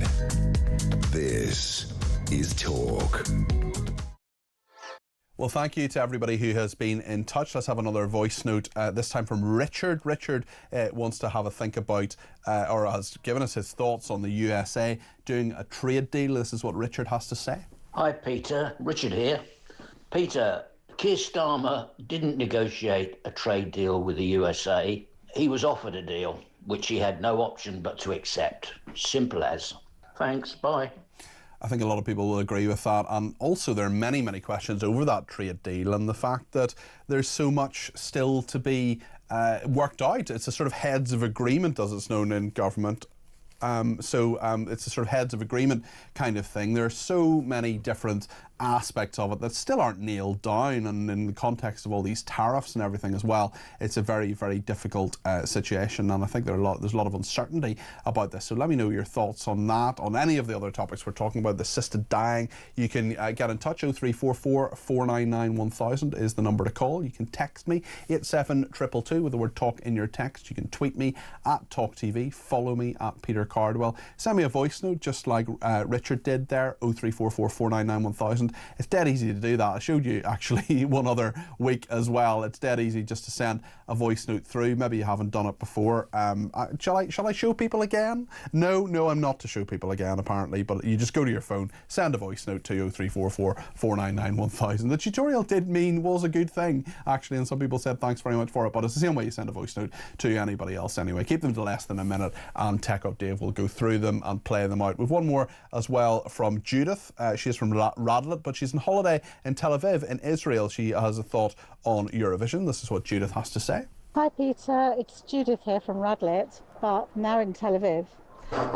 Just on holiday here, sadly. Love to live here. I just heard that you're going to vote for our entry today, Yuval Raphael, in the Eurovision. Thank you so much, Peter, and thank you for spreading the word. And I hope a lot of your listeners vote for her as well. Beautiful song. Incredible story behind it. As you say, she was a survivor from the Nova Festival, witnessed the atrocities at first. And anyway, just wanted to say hello and thank you once again for your support. Thanks, Peter. Bye.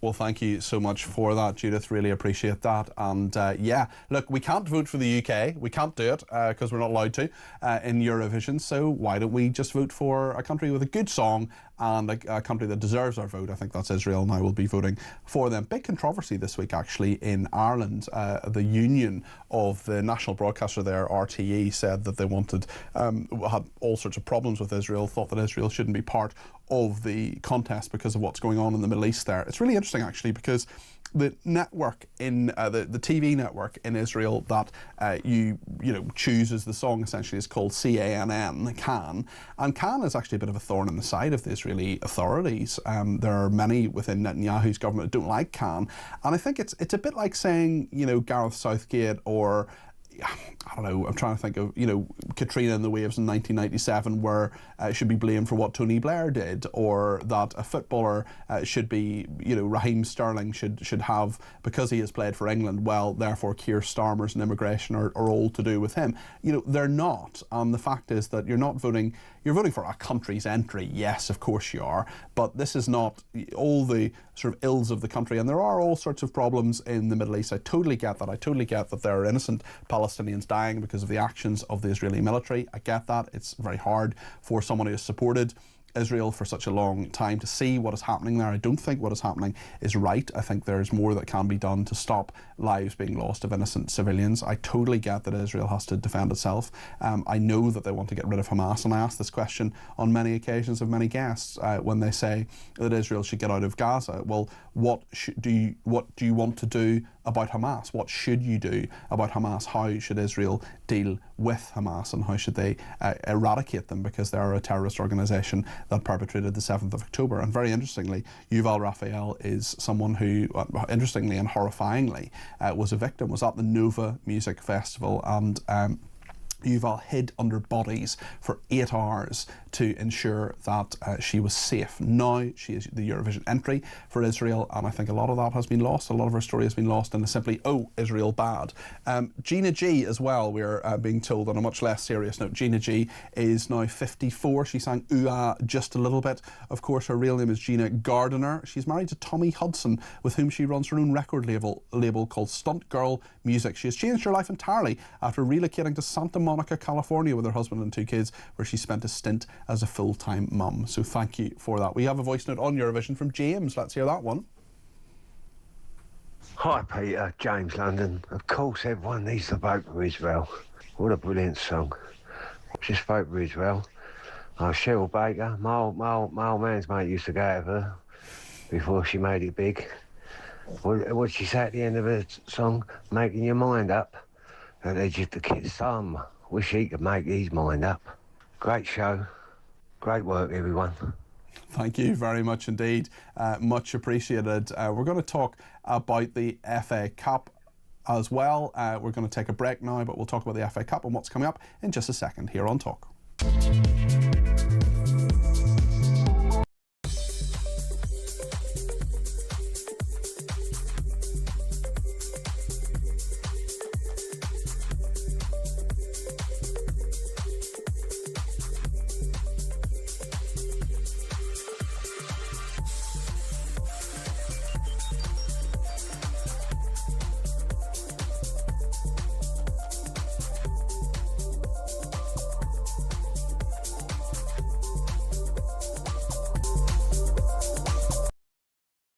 I'm starting to wonder if he was just infiltrating reform and this was his intention all along. Someone else says he really is a smug man. He's not. He's a lovely man. I care for him dearly. But Rupert, mate, I'm not sure this is working out for anybody. Let's just put politics and the nation first, because we learnt during the Conservative Party era that when people start blathering on about how much they dislike each other in public, everyone looks like a...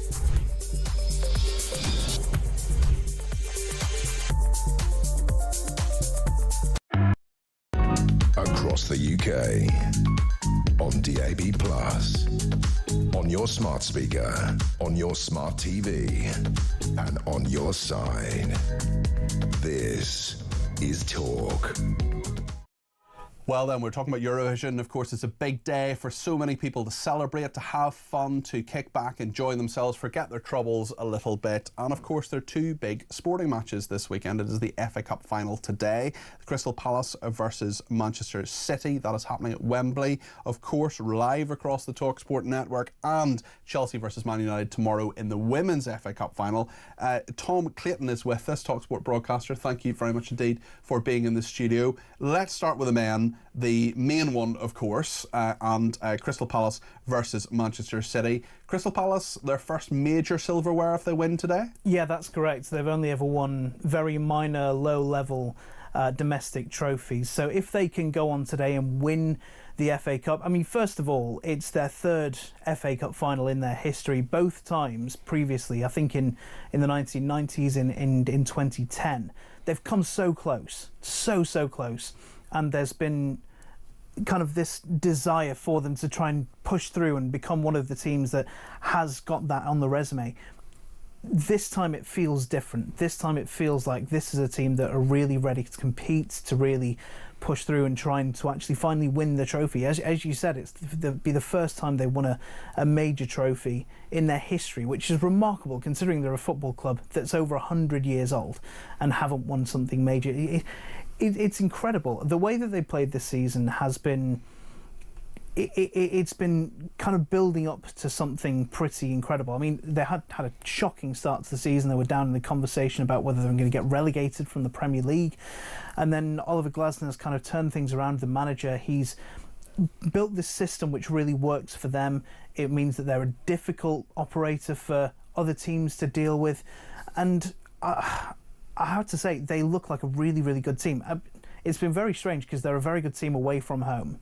They've had a remarkable run of fixtures away from home. At home, they've been pretty dreadful, to be completely honest. So they'll be quite happy they're not having to play this game. And who are their stars? Who are the people to look out for today? If there are people, I mean, let's face it, there are fair weather fans of all sports. There will be people who don't really sit down to watch football, who will be watching the FA Cup final today. It's like football's Eurovision Song Contest in a way. People will tune in where they can. Exactly. I remember we were all on the same floor here. You may know this. Talk and talkSPORT are on the same floor, and one of your colleagues very kindly said to me when the election was on, "Oh, it must be really exciting." And I said, "This is my FA Cup final. This is the day." So there's so much anticipation. There's so many people who'll be there. What's the capacity of Wembley? Wembley is 90,000. So that'll be capacity today. Split in half, pretty. And one thing that I love about when there is a big cup final at Wembley is when you see the establishing shot just before kick-off, and you see one half of the stadium in a dark blue or a sort of red colour for Crystal Palace. On the other side of the stadium, you see sky blue for Manchester City. I love seeing that split down the middle of the two colours, both teams representing. I've been to Wembley on a cup final day before. And who did you see? Who did you see there? I saw Leeds last season, unfortunately losing in the playoff final against Southampton, but it was white against red, and it felt. I mean, the occasion was phenomenal. It's one of the best atmospheres you'll go to, especially in a football capacity, and it's brilliant to watch. I really do envy the Crystal Palace and the Manchester City fans, especially the Palace fans, who it feels like they deserve something today. Well, let's talk about Manchester City. I mean, you say Crystal Palace deserves something. I mean, Man City, surely they have enough silverware. Surely they have their mantelpiece and their cabinet must be crashing with all the silverware they've accumulated over the past number of years. Absolutely, but like, keeping with the political metaphor, shall we say, their trophy cabinet's been crashing down this season. They've been knocked out of the Premier League quite early on in terms of the title race. Well done, Liverpool. Yeah, well done, Liverpool, indeed. They were knocked out of the Champions League quite early on. This is the only trophy, the only competition where they realistically have had a chance of winning for quite a while.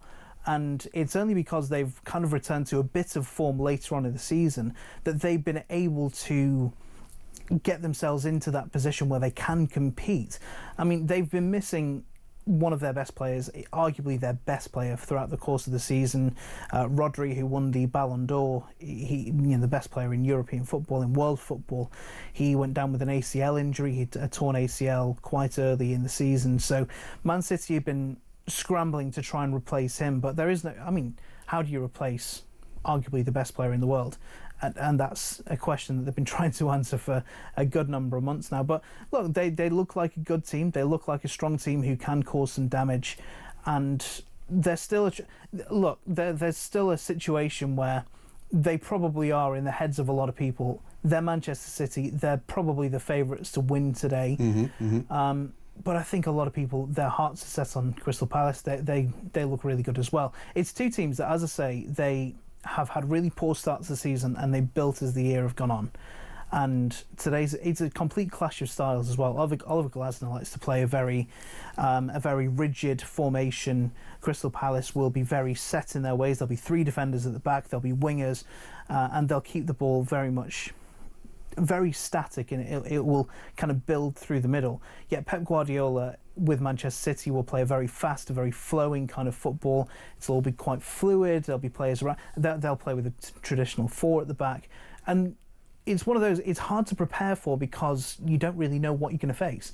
So Oliver Glasner this week, the Palace manager, he's just said we've been focusing on what we can control, and that's ourselves, and that's the best way about it.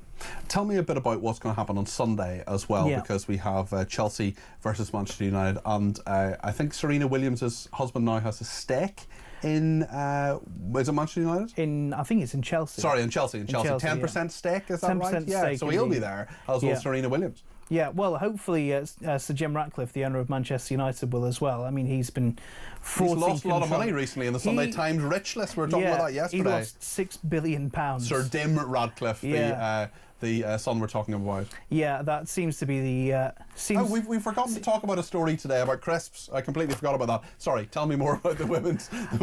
I'm trying off the top of my head. I'm trying to think of a Sir Jim Ratcliffe crisp pun, but it's eluded me. It's eluded you. I'll tell you the crisp story in a minute. Tell us about Manchester United versus Chelsea and the women's first. So Chelsea are de facto the best team in the country when it comes to women's football.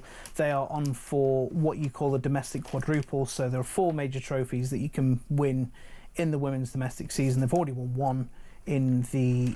I think they've already won 2, actually, in the WSL and the Women's League Cup. I mean, look, they are the best team in England. They were knocked out of the Champions League by, I think it was Lyon, Barcelona, excuse me. And they're a strong team, and it takes Europe's elite to beat Chelsea.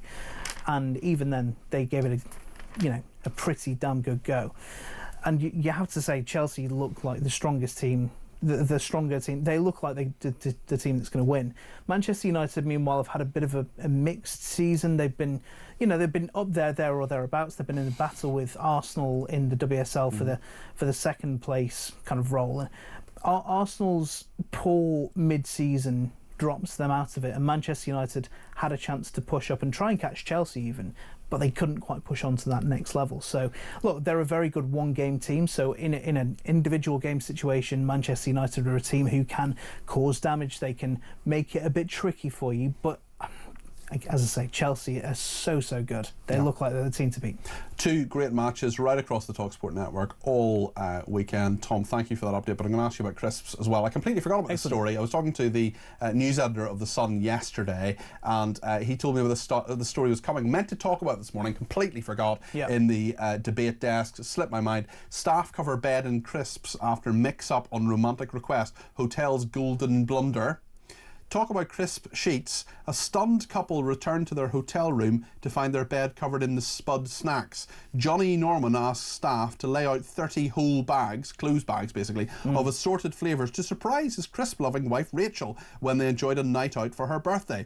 They got back to find the bags had all been opened and the crunchy treats scattered like confetti over the sheets. Stunned Rachel thought they were victims of a strange break-in, but could not resist tucking into a few crisps, and the pair were left in stitches when mortified Johnny explained what must have happened. Rachel, 36, from Accrington in Lancashire said, "I was hysterical. His face was a picture. Since that day, though, he's never tried any more romantic antics." Well, can we say it would be a cheesy and oniony kind of situation? No, you can't. No. You know I hate puns. Yeah, absolutely. I can't stand them. Yep, I've got a man in front of me who really doesn't like that kind of humour. Yeah, I understand. Definitely, no. They've no place on this show. Absolutely not. Tom, thank you so much. I really appreciate your look ahead to the football there on both the FA Cup finals, the men's today, of course, at Wembley at 4:30 live on talkSPORT. Live on talkSPORT, and tomorrow, tomorrow Sunday is the women's. At 1:30. 1:30. Also live at Wembley on talkSPORT 2. Excellent. Thank you very, very much indeed. That is Tom Clayton there, TalkSport reporter. So thank you to him. Quite a number of messages coming in as well. Joe says, I wonder if the EU-UK Youth Mobility Scheme will apply to those born in those nations with a cap and insist applicants have enough cash and health insurance. Furthermore, they should require a sponsor who holds their passport, as in Saudi, a sensible, well-run nation. Joe, Saudi is not a sensible nation at all. They behead people and they're horrible to women, they're horrible to gay people. Sorry, Joe, can't agree with you on that final point. Leslie says, best UK entry in Eurovision for me was the New Seekers in 1972 with Beg, Steal or Borrow. It came second, but was sung perfectly. It was a great song. Another person says, we all knew Biden was never the president. It was Obama running the show. Natalia says, I did vote for Fairy Tale way back when. That was one of the Eurovision entries. And by the way, Dana Internacional, who won for Israel in Birmingham in 1998, apparently lives close to me here in Tel Aviv and does her nails in the same place I do, but I've yet to meet Dana. Yes, we had a Dana in Ireland as well, who was slightly different in her approach to life. Eurovision banned in my house, says this person, and since when has Israel been in Europe? What a load of political propaganda. Well, Australia is in there as well. Don't see objecting to Australia being in there. And this person says it's an absolute disgrace that you're asking people to vote for Israel. We all complain about the Eurovision being political, and you're the worst for doing this. Vote for the UK. You can't vote for the UK. If you're in the UK, you cannot vote for the UK. You can't vote for a home nation, otherwise everyone would do it. I would, of course, first and foremost vote for the UK's entry, but what I'm saying is you can't do that. So I'm encouraging people, because it's a good song and because we're showing a bit of solidarity, to vote for Israel. UK song is a much better song, says this person, or are you showing your true colours? Well, I mean, my true colours are that I'm a British patriot, always have been. Les sent me a gif of My Lovely Horse. You remember that Father Ted episode where they did the song for Europe? I'm with you, says Les, in regard to voting for Israel at Eurovision. I'm not a fan of the event at all. Ireland should resurrect Father Ted and Dougal singing My Lovely Horse for the next attempt, or Daniel O'Donnell with a cup of tea singing Dance the Night Away. I met Daniel O'Donnell once, very nice man. And another person says, true anecdote, 20 years ago, an Iranian couple moved into the council flat above my mum with asking for political asylum. They now have kids, bought the flat, and guess where they holiday between all the school terms in Iran at their home there. Thank you as well to the person who's got in touch to say, don't worry, Peter, I got your joke about Kenny G, Dario G and Gina G all living together. Eurovision is tonight. We're obviously talking about the FA Cup final as well. Lots and lots of people will be celebrating, but there's some very sad news today as well, and that is of a horrific incident in South London that has just happened. Some breaking news in the last hour or so, and Peter Blexley is with us, our crime commentator. He's a former Metropolitan Police detective. 5 people have been stabbed. The suspect is still on the run. Peter, scant details about this so far. What do we know so far? Yes, at about 4:19 a.m. this morning, the Metropolitan Police were called to what's being described as an event in a road in Thamesmead in southeast London. Now, the images that I've seen of this part of Thamesmead, which is a very large residential estate, this part of it appears to be industrial buildings, yet to be confirmed, but the picture that I've seen so far indicates that perhaps this event might have been held in an industrial building, so possibly a party, a music event, licensed or unlicensed. It's not clear yet, but what we do know is that unfortunately a number of people were stabbed and have been taken to hospital. 4 or 5 victims at this point. We do not know the condition of the victims yet, but what the police have said is that they are looking for a man that they want to arrest in connection with these very serious assaults. So it's very early days in terms of the information coming out. It only happened about 8.5 hours ago, but I'm sure that as tensions within the police rise, as they try to identify and arrest this person, if they need the public's help, they'll be pumping more information out to us very, very soon. Just finally, Peter, you've been a detective, you've dealt with all sorts of horrific crimes during your time. What is the kind of process that happens in that kind of 8-hour period, the evidence gathering and so on? What will the police be looking for? Who will they be talking to? Just talk us through that a little bit. The primary objective of the police is the protection of life and property, as was written many years ago. So in the very first instance, the concerns, of course, are for the victims to try and preserve their lives. And then next, of course, there is a huge concern that there is somebody who is very, very dangerous and who needs to be caught. So the police are concerned about repeat offending. That's where the pressure builds. Find this person, arrest them, take them off the streets so they can't do any more damage.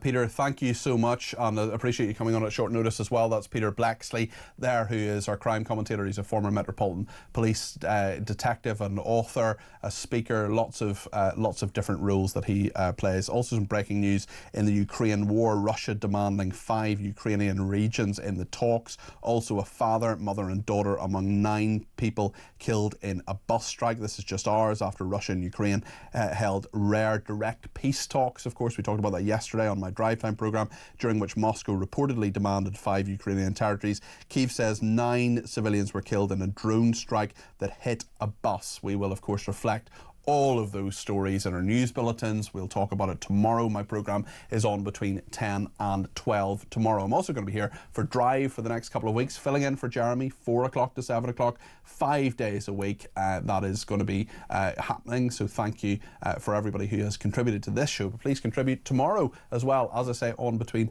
10 and 12, and a packed show for you tomorrow. You've got a bit of a choice now. You can stick with the radio, because coming up next, we're joining the party at Box Park on Wembley Way as talkSPORT is building up to the FA Cup final this afternoon. We've been hearing about that from Tom Clayton, of course. They'll be in Wembley Stadium ready for kick-off at 4:30 as Crystal Palace take on Manchester City. Or you can stick with us on the screen, whether you are watching on YouTube or your connected TV or your laptop or your phone, because just after the news is going to be Plank of the Week with Mike Graham. Then What Just Happened with Kevin O'Sullivan at 2 o'clock, at 3 o'clock Plank of the Week, and at 4 o'clock Grumpy Old Men with Mark Wogan, Mike Graham and Kevin O'Sullivan will be happening. I want to thank the top team behind the glass who've been working today. The video editor has been Ayabel Ferres, visual producers Davis Fang, Luke Vincent and Oscar Brown. Tech ops have been Ed Salem and Dave Rhodes. The assistant producer has been Tommy Bateson. The weekend editor, Dean Spencer. And on his first outing as my producer, because Chris is very thoughtlessly in Florida having a holiday, Cal Duffy has been the producer today, and he's done a sterling